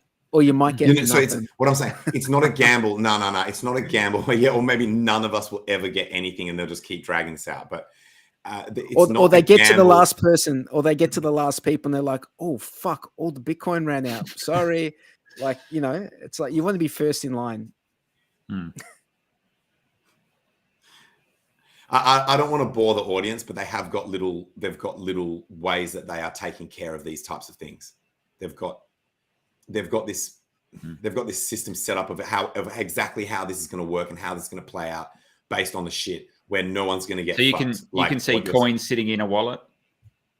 I actually haven't looked at that because I haven't gone and looked, because if that's not the case, then I'm fucked anyway, right? Like, as in this is money that they would have. I would have thought they would have. I'm already at their mercy. Like, as in whether I get this money back or not, I'm already bent over a barrel, and I have to just wait to see whether or not I get F'd in the A. So it's really a case of me going and checking if I do like a Zach XBT CoffeeZilla style shit where I go and I'm like, wait a second, these motherfuckers don't even have the Bitcoin. I'm just. But I just thought they would have been pretty transparent about it. I thought they would have. Yeah. I'm sure the shit exists. I'm sure if I went and looked, it would be there. I'm more defending myself for why I haven't gone and done it. It's not from a lack of care or technical inability. It's just I know that it doesn't matter, because if I find bad shit, the result to me is the same. I get effed. So just to be clear, your Twitter space is not ending until the price hits 5 cents. That's correct. Or unless Twitter rugs. Yeah. So so Twitter might rug the app, like the app might rug me if it goes too long, or like some technical thing on my phone might rug me, Twitter might rug me, someone might, whatever. Like I might make a human error. So an example would be if I went to sleep and I didn't put my phone on charge because Twitter Spaces smashes your battery, my phone would turn off and then the space would end 1 minute later. So short of something like that happening, and the willingness of people to put up with the fact that there might be periods of silence, because what happened last night is the co-host that I left in charge, they somehow lost their co-host status, and then it was game over. No one was able to elevate people to speaker. I do have some commitments this week that I'm going to have to go and do that might take hours, that are going to end up and result in either someone else running the space or silence. But I will leave my phone running the space. I was wondering how you were handling that technically. Yeah, I just leave my phone running the space, basically, is all I have to do, or leave a device running the space. Yeah. And we'll just see. Look, I see a technical pattern playing out, an inverse head and shoulders on the 15-minute chart on the HEX price that could take us to 4.5 cents. That gets us halfway there. And then, yeah, we'll just see what happens. Mm-hmm. If we get that through that 5 cent mark, it'll be interesting times. Can we have a look at like the price action of the last week? Because there has been, it has been very volatile to the upside in the HEX chart, and pretty exciting. Pretty exciting to see it in the 4 cent range, So obviously it's running a little bit later than Bitcoin. If we go along tangents theory, we've seen the rest of the market, or we've seen a few other projects go up as well. Do you think HEX has outperformed in general? Sorry, what was the question? I listened to all. I did hear all of that except for the question. So has HEX outperformed the rest of the alts? So what I'm trying to ascertain is, have we decorrelated a little bit? Or that day that it pumped, it was far up the top of my watch list. And I watch coins that vary from shit that I actually care about right through to shit that I actually actively dislike. So, and HEX was just like right up the top in double-digit gains, just absolutely smashing everything. You might have seen people posting shit from crypto bubbles. It was like, HEX is the king, baby. And so that day certainly outperformed. It, in terms of measuring from market bottom to where we are now, I would say it's actually probably fairly in line with the coins that have performed, including Bitcoin. Yep. 43, you want to weigh in on that, or do you want to answer your own question, Jackson? No, I knew we'd had a run up, and I knew there was a few others that had also done that. I wasn't paying attention to the whole alt market. One of the comments, and someone has actually chucked a comment in the chat here, is the whole AI thing. That's going to be the thing that annoys the shit out of me this next cycle, is everyone's jumping on the AI bandwagon. That's going to be the catchphrase, and anything with AI. Yeah. That is going to be the new buzzword. Yeah, that is the new quantum. Like quantum, quantum resistant. That is quantum resistant. Quantum, like that. This is the new buzzword now. Although I do also admit AI was also getting thrown around back then, but with less impact. So AI was one of the buzzwords that projects were trying to use. I think that we're going to see that a lot more now. Oh, I mean, when you look at HEX on timeframes, on the high timeframes, like monthly, weekly, daily, it just looks so strong, man. Someone did a Heikenhashi candle chart. In fact, like 43 said, let's actually look at some of this stuff. Do you want to share yours, Jex, or are you happy me sharing? I haven't got one set up, mate. Okay. I'm sharing mine at the moment. If you want to. Okay. So yeah, just chuck it on the monthly and turn it to Heikenhashi. Okay. You're gonna have to tell. So I can do the monthly time frame, and then there's like a little picture of candles, like right next to the time frames.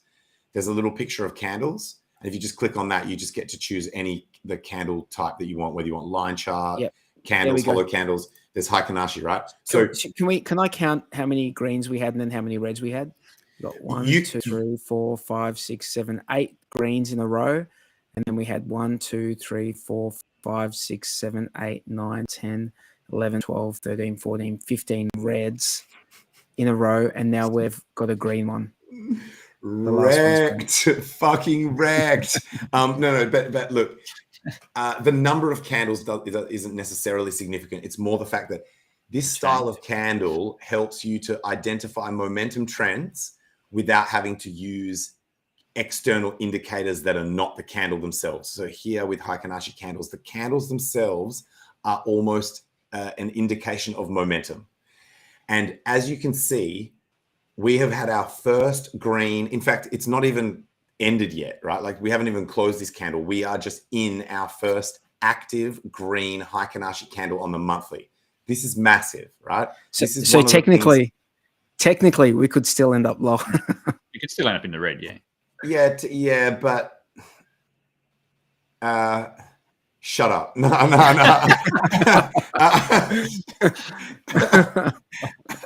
I would like to counter your highly intellectual point with. Hang on, have we dropped down to? Have we just dropped down to 3.6 cents? No. In Heikenhashi candles, the price is not the price. So the close is not the close, the open is not the open, the high is not the high, the low is not the low, and the price is not the price. If you turn back to regular candles, you'll see the price is actually 4.26. So it's okay. That scared the shit out of me. The cool thing, I won't spend a lot of time on this, but the cool thing with Heikenhashi candles is they've actually changed the definition. So they've done what the wokes have done to society, but they've done it in the candle. They've changed the definition of each of the components of the candle. So it's like math. It's like there's a formula. It's like open equals, and it equals something different to what the opening price is. And so each of these things, I think there's a few of them that actually stay the same, but most of them are closed, including the active price. So it is dangerous having your shit on Heikenhashi because you'll look at the chart and it's not showing the correct price, which can be stressful or exciting depending on which side of it you're on. But now if you go back to regular candles and you go to something like the weekly, we are in an uptrend. Like the TD indicator, like Tom DeMark says, we're on the 5 candle, which means we could have another few days of positive price action. Same with the daily. You look at a daily chart. Not specific. Like the daily, we are at the yearly high, or we're at the high. Like we're making new highs as we go through here. We're busting trends. We're making new highs. You will see as you go to lower time frames, you're starting to see formations like cup and handles. It's just all bullish. It's just all good. Like as in from a technical point of view, it's great. Everything's great. I would have really liked to see this wicker just go a little bit higher. If you look at if you have like something like a triple moving average, right, or any kind of like moving average ribbon or anything like that, where do I get that? So there's indicators. In indicators, there might be like an MA ribbon, or if they don't have something like that, you can just go like triple moving average forecast or something. You're starting to see this on something like the 4-hour chart. And look, you'll notice that I am deliberately dropping in time frame to make these points as I drop time frames, because the higher time frames take a lot longer to have to flip bullish, to show indication. That's why it's so massive that monthly chart is showing a green Heikenhashi candle, because that is the one that you would expect to be the last chart if monthly is the highest time frame you look at. And in HEX, there's no point looking at yearly because it's like that's going to be like 3 fucking candles. Mm. So considering that monthly, so that's the highest time frame chart you're going to look at in HEX. For that to be showing an indication that the bottom's in and that we're starting to show upward momentum is massive, because that's the last chart that you would expect to show that, right? But on the 4-hour, we have got all the moving averages and the price itself in the correct order. High time frame to medium time frame to low time frame, and then above that, the price. So this is bullish. This is fucking bullish. Like for some people, they use that as the definition of a bull market. So on the 4 hour, we are in a bull market, according to people who use moving averages to define when you are in a bull market or not, right? So I'm not just being a bull tard. I'm not just being perma bull tangent, which I admit being like generally bullish on crypto at all times. Are you still using the GAN? The GAN? I love the GAN fan, man. I flick that shit out, cool myself down. When shit gets hot, I whip out the GAN fan, man. I whip out the GAN fan. I don't know how to use it, so I'm just going to go like this. I cool myself. I cool myself. Use this thing, bro. I cool myself and the fucking people around me and the community members. I actually just fuck with it, bro. So the GAN fan relies on the same mathematic phenomenon as Fibonacci's, right? It's using Fibonacci ratios, but it's using them in terms of angles rather than levels. So instead of a linear measurement, you're looking at an angular measurement of why the fan fans out in the way it does, right? So in my opinion, if we're looking at these things and it's ratios that appear in nature that we think are mathematically significant, then I'm allowed to throw it down any way I want. Some people look at it and they think that some people say that the main arm should be on a 1-to-1 or a 2-to-1 angle, so that you should be angling the primary arm of the GAN fan should be angled in a specific way. I think it's 1-to-1 or 2-to-1 or something like that in terms of its angle, but I don't give a shit. These are nature ratios, bro. I'm allowed to throw it down however I want. So I like to, although you do typically take like a point of inflection, like you'll take a low or a high as to where you're projecting the fan from. So you've actually done that correctly. So you've picked a low, that's where you're starting the fan from, or that's where your origin is. And then you've displayed the fan in a way that kind of looks like it matches up, but there's not really enough data here. So there's not very much data that you're dealing with so far. So so the way I've been using it on HEX is like, I'll take it from the all-time high or some shit and look at how things are going.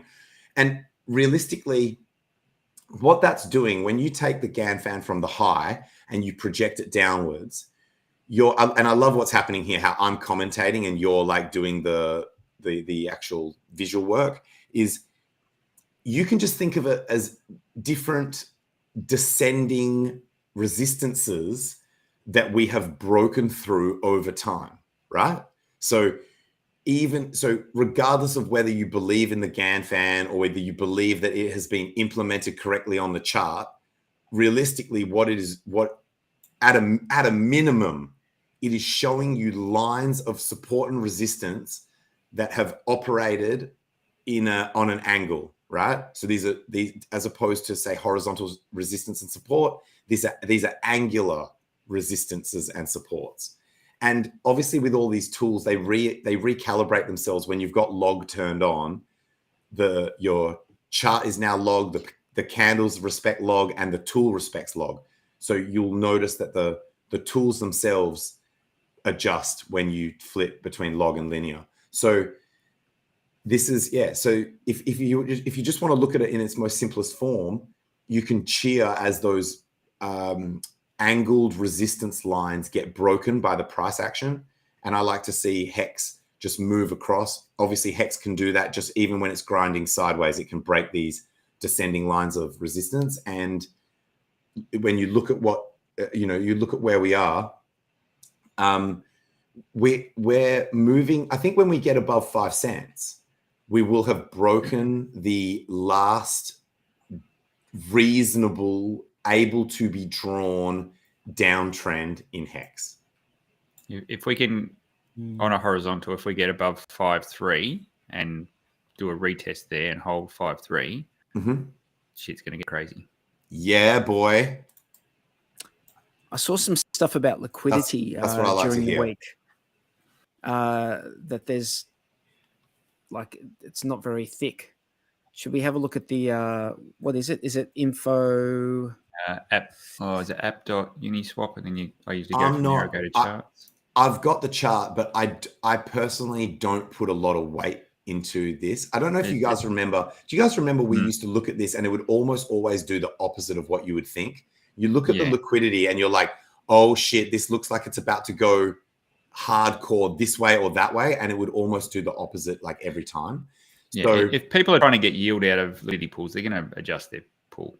They're going to. well, that's one thing that I've been telling people is because someone made a tweet, and I wasn't trying to be rude, but someone made a tweet that said, yo, look at the liquidity pool. What do you guys think that is going to happen when it gets to this level? And at that level that they're talking about, there was no liquidity above that. And I simply replied, I said, the LP moves. Like the LP is dynamic and it literally moves as the price moves. So that there's not a chance that shit's going to stay static.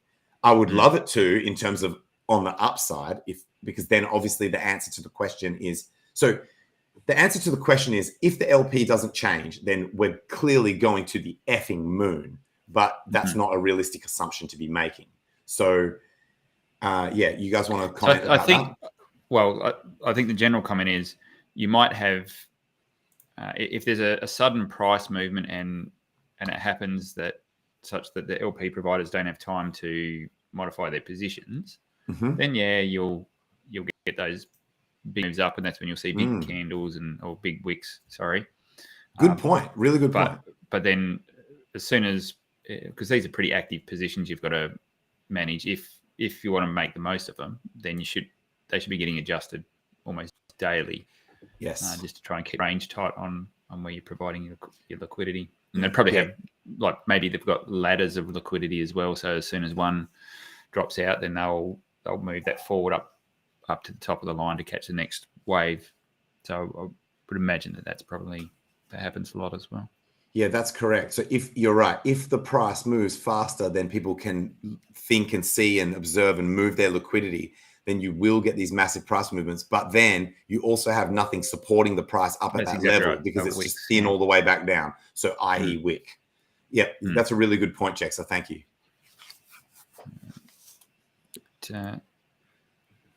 Is 43 still on the chart? Or okay. Yeah, I'm still here, mate.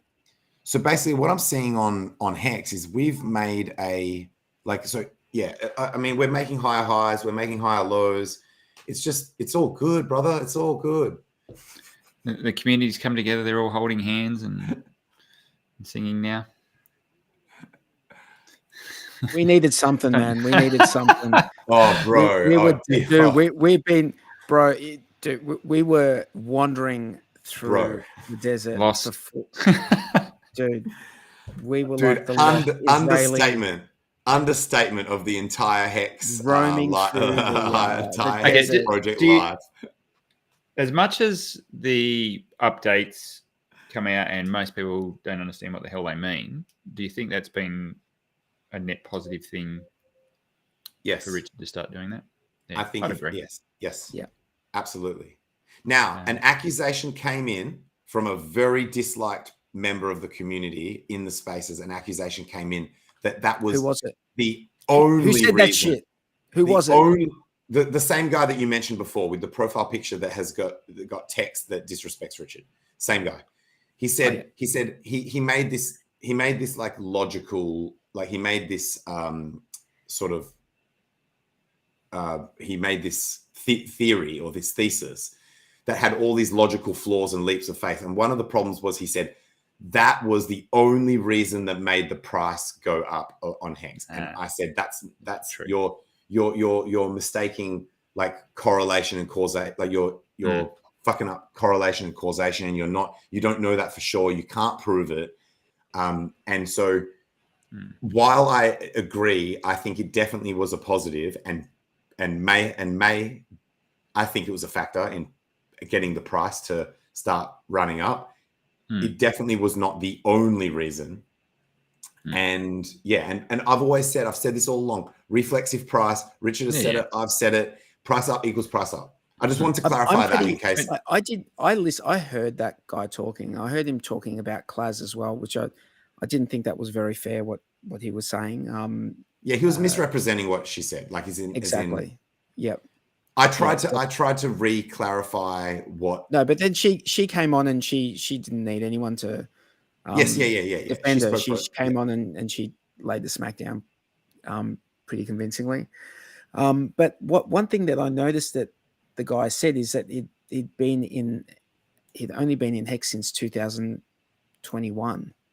Like, so basically he'd only been in HEX from like the bull market like as it went into the bear market. Yeah. So I can understand, I really can understand how, someone in that position might feel a little bit salty right now. Yeah, but that's, man, heaps of people buy tops, man. That's. Yeah, dude, we remember when we bought like 30, we on street, we bought 30 catching fallen knives the whole way down. Yeah. If you haven't bought a top, you're a fucking noob. Like, yeah. Like if there were traders out there flexing that they have never bought a top, I would be like, that just actually proves that you're a noob. It doesn't, like, that's not a flex. That's you should be embarrassed. Like, I'm half joking, by the way. Yeah. So I think all in all, like, there was a lot of factors that went into current price moves. We've seen the broader market. We've seen Bitcoin go up. We've seen other alts go up. We've exhausted, or hopefully we've exhausted, some of the larger wallets that were continually offloading for a period of a couple of months there. So I think there was a number of contributing factors there, and the easing up of that dumpage means that, I mean, no one's going to go on and buy the price up if you can see someone's got a massive wallet and they're just hammering the price down. Like, you're just giving them more money for free. So you have to let that wash out. But I definitely think the updates have been not necessarily responsible for price, but they've definitely given the community something to focus on and direct their energies towards, as opposed to tearing each other the threads on Twitter. Also, just to put a full stop on that, what we're talking about with that guy, I feel like if you're whinging and moaning about like a bear market and you've only been in crypto for like 1 year, 1.5 years, it's like, you got to shut the fuck up. Like, harden the fuck up, dude. And like, seriously, harden the fuck up. This is crypto. This is crypto, bro. It's like, things are volatile. That's how this shit works. It's volatile. Okay. So no, it's not going to get. It doesn't get any easier. Like, Vitalik lost fucking $500 million or something, didn't he, when the price went down? No, it doesn't get any easier. So while we can't assume that anything that anyone says is necessarily true, so some of this stuff might not be accurate, but if we just take what he said on face value and just assume that he's telling the truth about all of this shit, he even said he's averaged his price down to 6 cents. So he's almost back in the black. Like, he's like, if this pump happens that everyone's expecting, that I've got levels at 5 and I think 6.3, and then it's just like moon bound, like just absolute. And obviously, as always, not financial advice, but if that happens, he's just going to be like rich as fuck. So he's not even that far away from his his claimed break-even position. Yeah.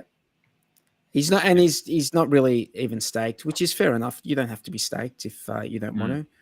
It's that's a personal choice. But I would have thought you could buy any token if you didn't want to stake. Like, in my mind, the whole reason for HEX is to stake. But you don't have to stake it all if you don't want to. You don't have to stake any of it if you don't want to. You do what you like. That's the whole point. Yeah. Yeah, I think that's the beauty of it. And as this ecosystem grows, you're going to see more, a larger spectrum of people that have different strategies as well. There'll be people that are happy to sit there and get diluted because they've got access to all the liquidity and they can go do other things with that. So I think you're going to find, and as you should, in a healthy ecosystem, there should be all players. There'll be, at one point in time, you might be someone that stakes and holds up the price. At another point in time, you might be on the opposite end of that spectrum where you want to do other things with the liquid funds. Yo, I can't believe someone actually misses my face. Yeah, why are you hiding? What's going on, mate? Dude, it's not hiding. Have you shaved an eyebrow off or something? You wogs, you've only got one. You can't afford to lose it. I thought you were going to finish it off with your greasy wog. No. What it is I don't have like my proper setup like I did in Italy. In Italy, I had like a setup, and it was just there. And now I'm just doing it haphazardly. And to be honest, I really cannot be asked setting up my camera. Like it takes a while to set it up. I can't leave it out, and I just can't be asked. And I just thought, look, this green frog is probably better to look at than me anyway. So,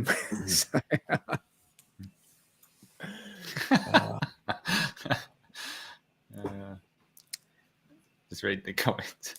Have you switched teams? Have you, mate? What's that? What it's about? Reading by baseline. No, I'm not. Hang on. What am I up to? Where? Right, top comment. The top one. No, don't be ridiculous. Don't be ridiculous. That's. What do people think that frog depicts another crypto or something? Like, no. Okay. Just the comment. Yeah. Oh, don't want to promote things. Yeah. True. So, what else is good? How are we going for time? I know that we've been on for 2.5 hours. Oh, whoa. Yeah, so we've done all right. It's up to you guys. I'm happy to wind it up. I know Tangent, you've got a Twitter Spaces to get back to. This is true. Well, I was thinking, for me, it's no different, right? Like, that's not true. It is different, but as in terms of the longer I'm on here, the less I'm doing that, and vice versa. So it's like it's still it's the same thing. I'm socially committed regardless in terms of that aspect. In terms of my commitment, it's both the same. So so I'll leave it up to you guys when you want to terminate. I've pretty much run out of things to complain about. Pretty much run out of things. I've pretty much run out of haters to slay. They're all dead. Yeah. I had a couple of offers to debate me when I had made that offer. I'm like, if any Hex haters want to debate me live in this Twitter space, come at it. Everyone who offered, I said yes to, unless they were in a specific community of a coin that I'm not going to give them a platform, because I know that the only reason they're coming to quote unquote debate me is because they just want to shill their shit and have that. That's what that coin. That's what that guy was doing yesterday. Oh, that doesn't surprise me, man. That's their tactic. So, sorry, no, not the guy that we were talking about. He wasn't shilling another project. He was just calling Richard Hart a C word and no. There was a guy. Yeah, there was a guy who was talking about taking Hex like onto another. Yes, and I think Funding Jim came on and laid it out pretty clearly to him. It's like, no, you need to have some sort of social consensus to do that. And I can't see how you would get that. But he was just like, no, you guys should come over and, we'd be supportive. It's so basically every second word he kept saying his token though. Every second word he was saying his token. So basically I have said yes to everyone unless they are within that particular community. Freddie Quotes is trying to get in contact with Eric Wall. They've developed a bromance ever since Eric was in the Furu eulogy film clip, and they've stayed in contact lightly, and so we might be able to get Eric Wall in there, and that won't necessarily be a debate. That he might just swing by to say hi. Some people keep saying that. Sorry, you go. So no, you go. So if you can get him in there, it would actually, rather than try and go toe to toe and make it combative with Eric, it'd be nice to hear his comments on what's going on with ETH and future developments and yeah. things like that. Yeah, Like he's a wealth of knowledge. Absolutely. I told Freddie to tell him that we would be willing to do it on his terms. So if he wants debate, we'll do debate. If he wants to talk about something that's non-crypto, like AI or some shit like that, we can do that. Like whatever he wants. Like I would. That's how much I would like to have him join the space and say hi. Or if he just wants to come in and say hi, that's fine too. Some people have been creating these rumors that if the space goes for long enough, then Richard Hart himself will come in. But I don't think that's going to happen. Like he's. Hey, I've just got a quick question for the chat. Sorry to jump in here. It's fine. Does anyone know when the I think it's Wake Up Hex starts? Do they start in like 3 minutes, or do they start like another half an hour? I thought you were the one that was already on top of that shit. No, dude. I just wait for someone to tell me like 2 minutes before they go live. Well, it's usually it's either in 3 minutes or in 33 minutes, right? 10 a.m.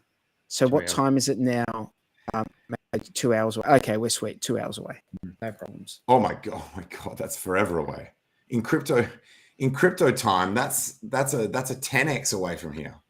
Just out of interest, Tangent, what do you know what the longest running spaces has been? There's a Reddit that says that it was 90 hours, but Orca claims that his space broke that record and went for 96. So they were aiming for 92 hours because that's 5,555 minutes. So they wanted to do a 5555 Twitter space. And then when they got to that target, they decided they were like, let's just see how long we can go for before it like rugs on us or whatever. And they got an extra 4 hours. Yep. Now that would be interesting if you can take that record. You might be able to even encourage Elon to come in and say hello. Oi, I love these rumors, bro. I love these rumors. Oi, if we get to this many hours, Eric's coming in. If we get to this many hours, Richard Hart's coming in. And if we get to this many hours, Elon Musk himself is going to come in and give us a digital NFT badge of honor that dictates longest Twitter space. I heard if we get to 5 cents, all three of them are going to come in. So how long has it been going for? Like, how long has it been going for? If we get to 5 cents, Elon Musk is going to come in and buy HEX live on stream. Get sell all his Dogecoin. He's going to release a limited edition model Tesla that comes in HEX colors. Fuck. Oh, man. And then we just get a deep fake AI to come in and do it for real. Sorry, day 43. What was your question? How long has the Twitter Spaces been running? Like, actually, when did you start? My one. Yeah, yours. 1 p.m. my time on Sunday. So it's like, so. What time is it there now? So it's. I can do the math like this. So it's 9 p.m. now. That means there's 4 hours for us to get to 2.5 days. So if you do 2.5 times 24. And subtract 4. That's how many hours. Yeah, so it's 48 plus 8. We've been doing 56 hours. Yeah. That's correct. Yeah, so we've done a few. Oh, so we're actually halfway there. We're over halfway. Dude, you're only 40 hours, not even 2 days away from breaking the Twitter Spaces record. Bro, easy. Easy done. Dude, why don't we put it out there of who wants to be a part of the longest Twitter Spaces ever? That should be like our pitch. This Twitter space has already blown up in terms of the number of people commenting, retweeting, and I'll admit that some of that was based on the controversy. Having people come up and speak, and I did not do this deliberately, I swear. Having people come up and speak that people don't like, or that people that are controversial figures, and that includes Orca, really blew the shit up. I didn't even know that was like he was controversial. What exactly is controversial? I don't think he is. Like I get along with him fine, but I mean, look, he was a lot more present in the community a few months back. What happened? Yeah, because he freaking went trader spec and he's part of a new community. He's found new friends.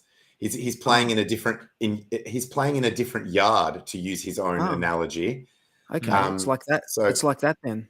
However, in his defense, I have had people from that new community claim that they quote unquote onboarded them, that he onboarded them to HEX.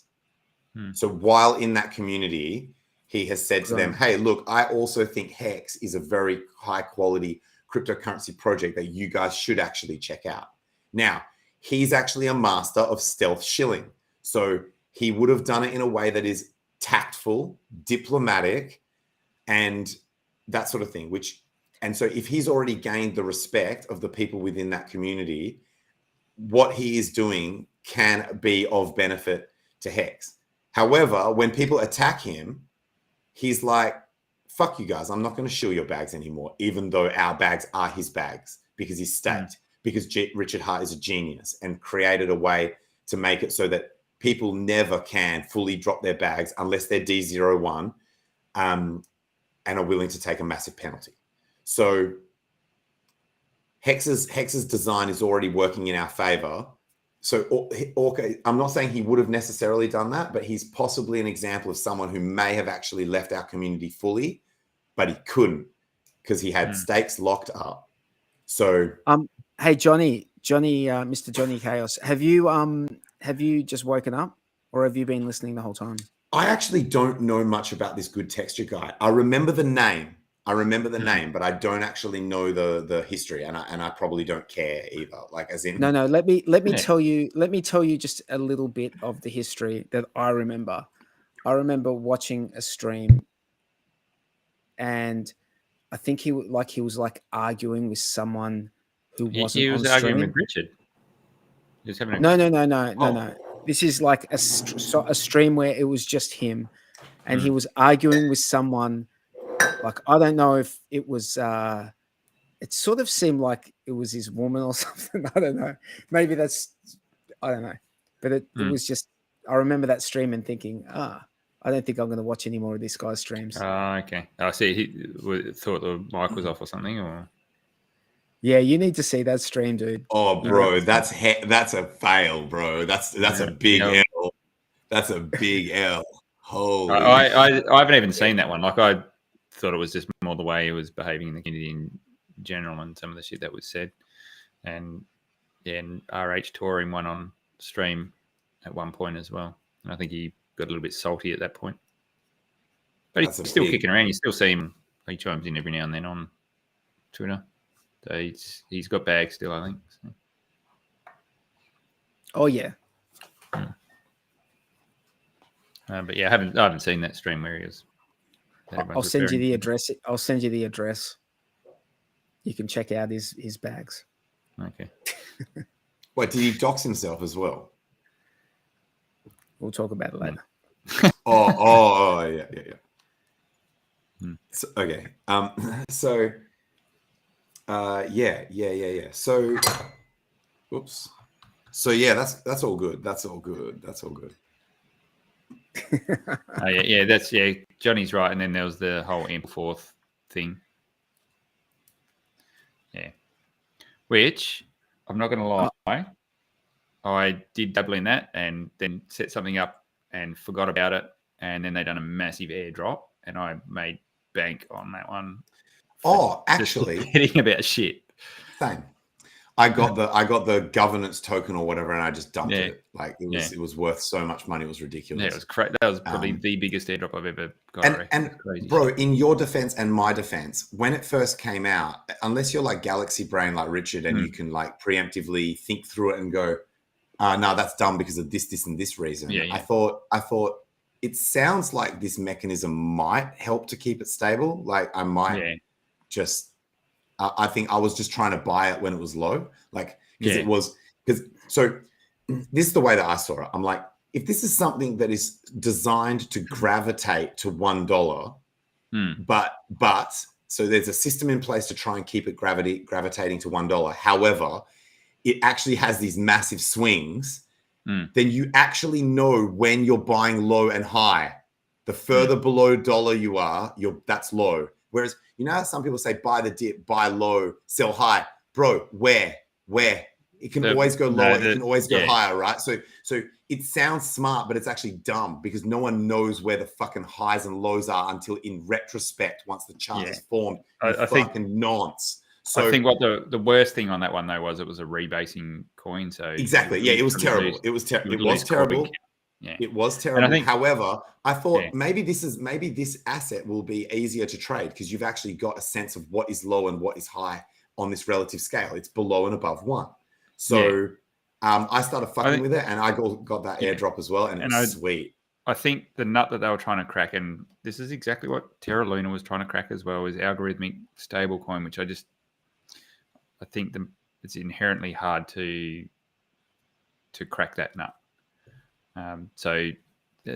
That's different to collateralized, decentralized stablecoins. I think that's such as Liquidity Protocol and Liquid. I think they're going to behave differently because there is an asset underpinning them. But things that are purely algorithmic, exactly, we just haven't seen that. I think it's been tried a few times, and that's why Richard was coming down on this one. It's like he's probably seen that before.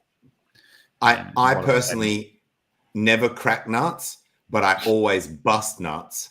And I will say that a well-known Bitcoiner highlighted why this is always destined to fail with these algorithmic coins. He's like, if someone asked you, we're going to give you this digital version of gold. Do you want it to be backed by actual gold in a vault, or do you want it to be backed by this algorithm that tries to approximate, like that's got this mechanism and things in it that tries to keep it pegged to the value of gold? You're like, I'll take real gold, motherfucker. And that is the reason why the algorithmic ones won't ever work, because it's not backed by actual dollars, which is the thing that you want it to be stable to. So fuck but I do agree that with something like liquid loans, it's backed by collateral, which is just just as good. Like it's a different way of looking at the problem. And as long as you're not trying to back it by itself. Exactly. As long as you can go through the logical steps and say, this is not, there's no circular logic here, or there's So I think liquid loans are solid in terms of their stable coin being backed by something legit, and we'll see. And obviously the time will tell. Yeah. And I'm not trying to pump liquid loans here. I'm more talking about the protocol, the liquidity protocol in general here. I really hope that on ETH and on all other chains we see, that protocol get adopted across the board, because that is our link to USDC is going to be our downfall in this space, I think.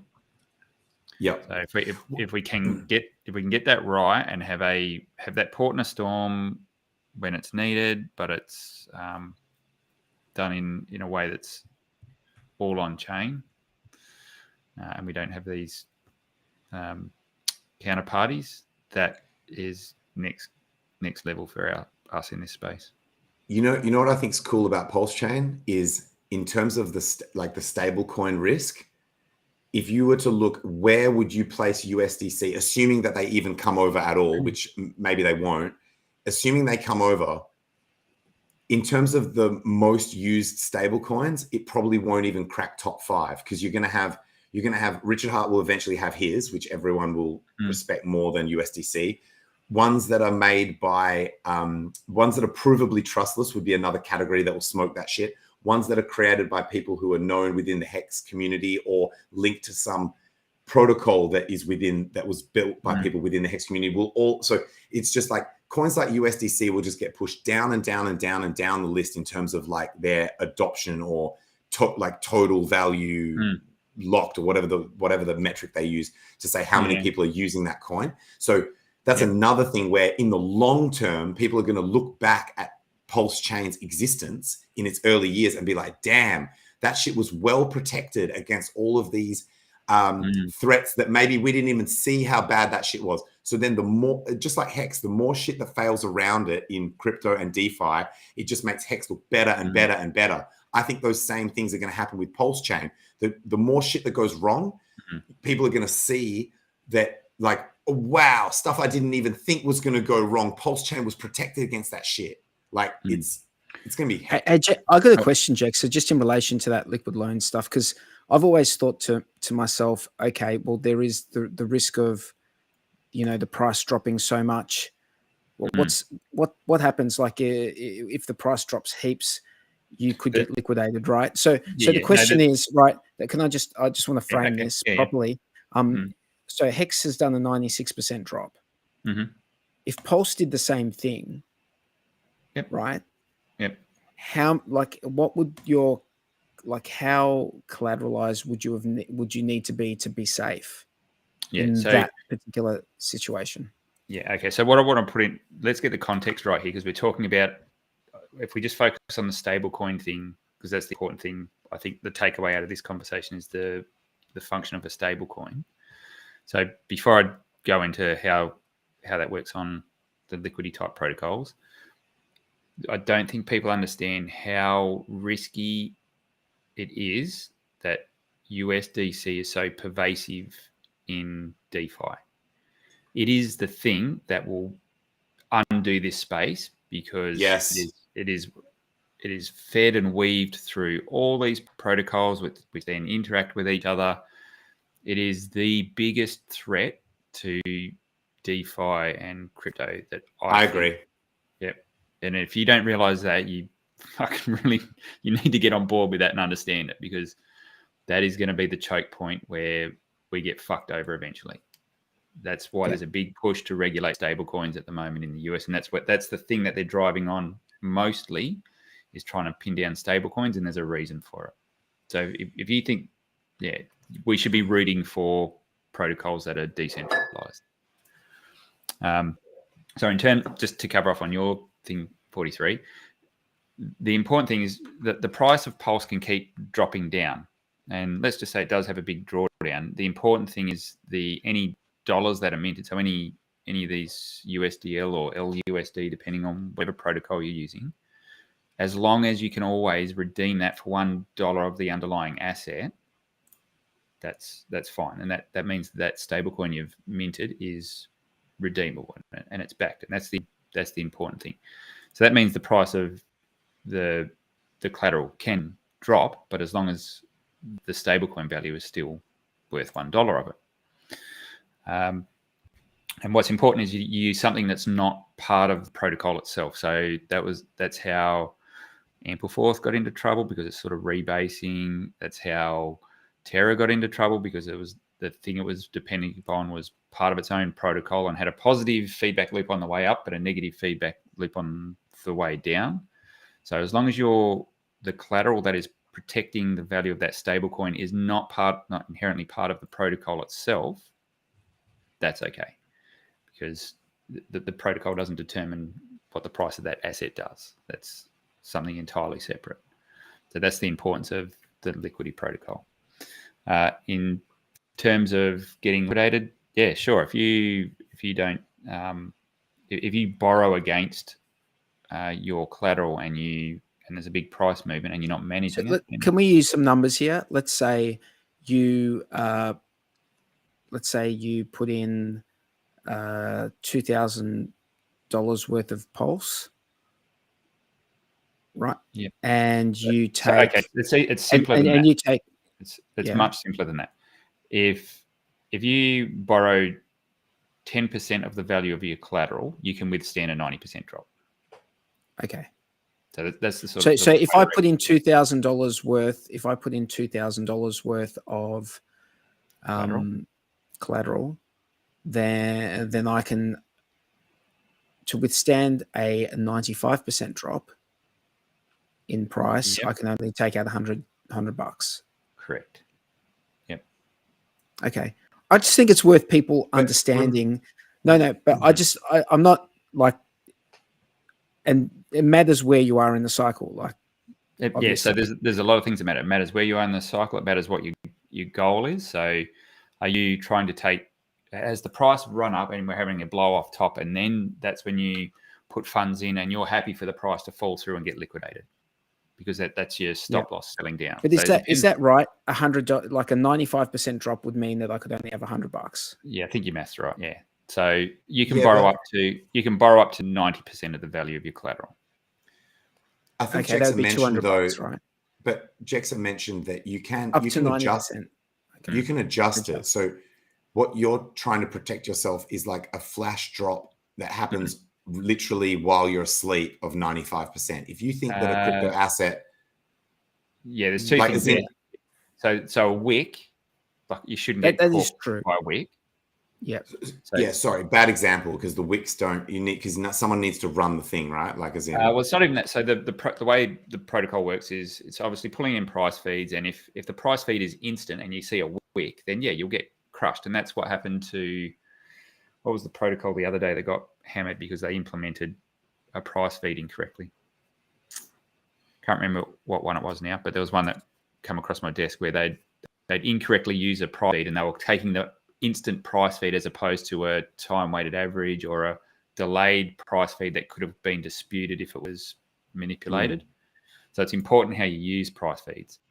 But yeah, if there's a big wick, there should be enough resiliency in the system so that the wick doesn't cause liquidations. So that's one thing. But what you're talking about is a sustained. So let's even just say, I'm not even talking about wicks anymore. I'm saying the price goes down by the amount that you're trying to protect yourself against and stays there for a day, right? I'm talking about the speed at which it gets there. Like, so when you talk, you're talking about HEX did 96. That didn't happen far. Like, you would have had literal months to increase your collateral if you don't want to get liquidated. So you're like, this is a good point. Yeah, that's a good point. So you can borrow more and then just either pay back the loan or add collateral as the shit goes down. You're only really trying to protect yourself from the amount of movement that can occur while you don't have your eyes on the screen. Yeah, exactly. So, but also plus a buffer, right? Like, don't be like, I only think it's going to move like a maximum of 20%, so I'll do 20%, and then if it moves 25, you're effed. Like, but you don't have to take the most extreme drawdown that will ever exist in that asset over a multi-month period and protect yourself from that at all times. That's in my opinion, that's too conservative. Yeah. Yeah. So it does take, it's not something that you should probably engage in unless you're willing to invest that time and effort to understand how it's, like, exactly how it's working, and then always have that time to review on a constant constantly you need to review it, maybe on a maybe weekly basis, or maybe even more often than that. I mean, I would apply what you're saying to any investment, but absolutely agree with you. It's the same, like when you do liquidity providing, except a HEX stake, of course, where you just forget about set and forget. Good point.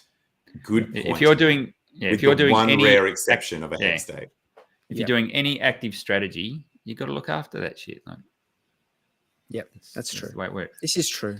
Yeah, and there are so in terms of getting caught out in liquidations and things like that, there are actual tools that exist so that you can set parameters. And if your vault looks like you set, okay, if it gets to a certain level, then what actually happens is this other tool will go out and get a flash loan, pay down your loan on your vault, release your collateral, and then use a chunk of the collateral to pay back the flash loan. So you can programmatically. Oh god damn! I can't even speak. Programmatically. That's the word I'm looking for. You can programmatically do things that manage your vault for you. So that exists. That's all alive and kicking already on ETH.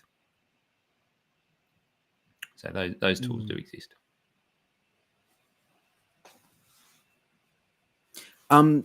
Jex, I was going to ask, are you still selling on HexSafe those metal plates? Yeah, they're still kicking around. Yeah, got a They're whole still cupboard kicking full of them. around. Yep. What's the website again? Because I think I might need some, mate. Yeah, BradshawKnox.com. BradshawKnox.com, and it's and they're just like the 24-word ones. Yeah, so you got the steel plates there. Hopefully, I'll have a few other really cool tools coming up on that site soon.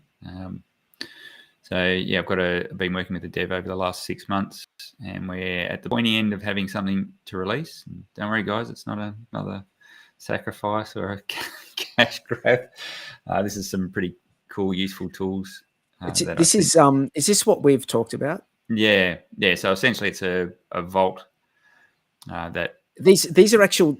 Can I just Yeah. what we've talked about? Like, if this is what we've talked about, then I'm pretty excited about this because it's not a token, right? It's not something that you invest in. It's actually a tool. Yeah, it's a tool. Yeah. So everything, and you go have a look at my Bradshaw Knox site. Everything I do on there is stuff that I need. So if I needed somewhere to store my seed words, then I built something to do it. If I needed to come up with an inheritance plan or an estate plan, I came up with something like that and just packaged it up. So this next thing is how can we be more tax efficient? How can we move funds around the crypto space in a better way? It's not an airdrop. It's not like I'm just reading some of the like guys. Yeah. Wait for it to come out. Like maybe it's not airdrop. So, but basically, it's using some NFT technology. Yeah, but some of these some people will not need to use this, and there'll be some people who might find utility in it. It's a very interesting concept. I'm excited by it, to be honest. Yeah, so hopefully, if my dev's getting a bit waylaid at the moment, but yeah, hopefully he can get back onto it, and we'll at least get it. I'd love to get it on testnet, whether it's Go Early or PulseChain. Yeah, so people can have a little bit of a play around with it. 100%, dude. 100% need to play. Yeah. That's what I'm waiting for, Jex. I'm waiting to play with it. I think you and me both. I'm doing it in a very nerdy way. I'm interacting with the contracts directly, but it's not fun. It's not a nice way to do it. So once we get a front end up that's easy for everyone to use, then I'll get it out there.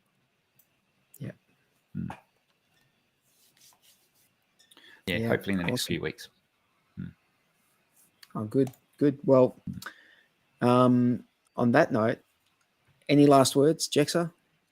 No, that was it was nice to jump on and chat with you guys as usual, and thanks to everyone in the chat. You're as enthusiastic as always, and plenty of jokes and cool comments in there. So once again, you had your own little party. But yeah, we'll keep soldiering on, and we'll do it all again next week. Cool. Tangent. Keen. I'm seeing an ascending triangle on the hourly chart of HEX against USDC. I'm tweeting that shit out. Bullish. And obviously I'm bull biased because I need at some point to end this Twitter space. But thanks everyone. This has been great. I've really appreciated all the positive feedback and actually even the criticism feedback. I've never had so many messages. So the only time I've had ever in the entire HEX journey had a comparable amount of DMs and messages was after debating Richard Hart. And I'm talking about from this Twitter space that I'm running at the moment.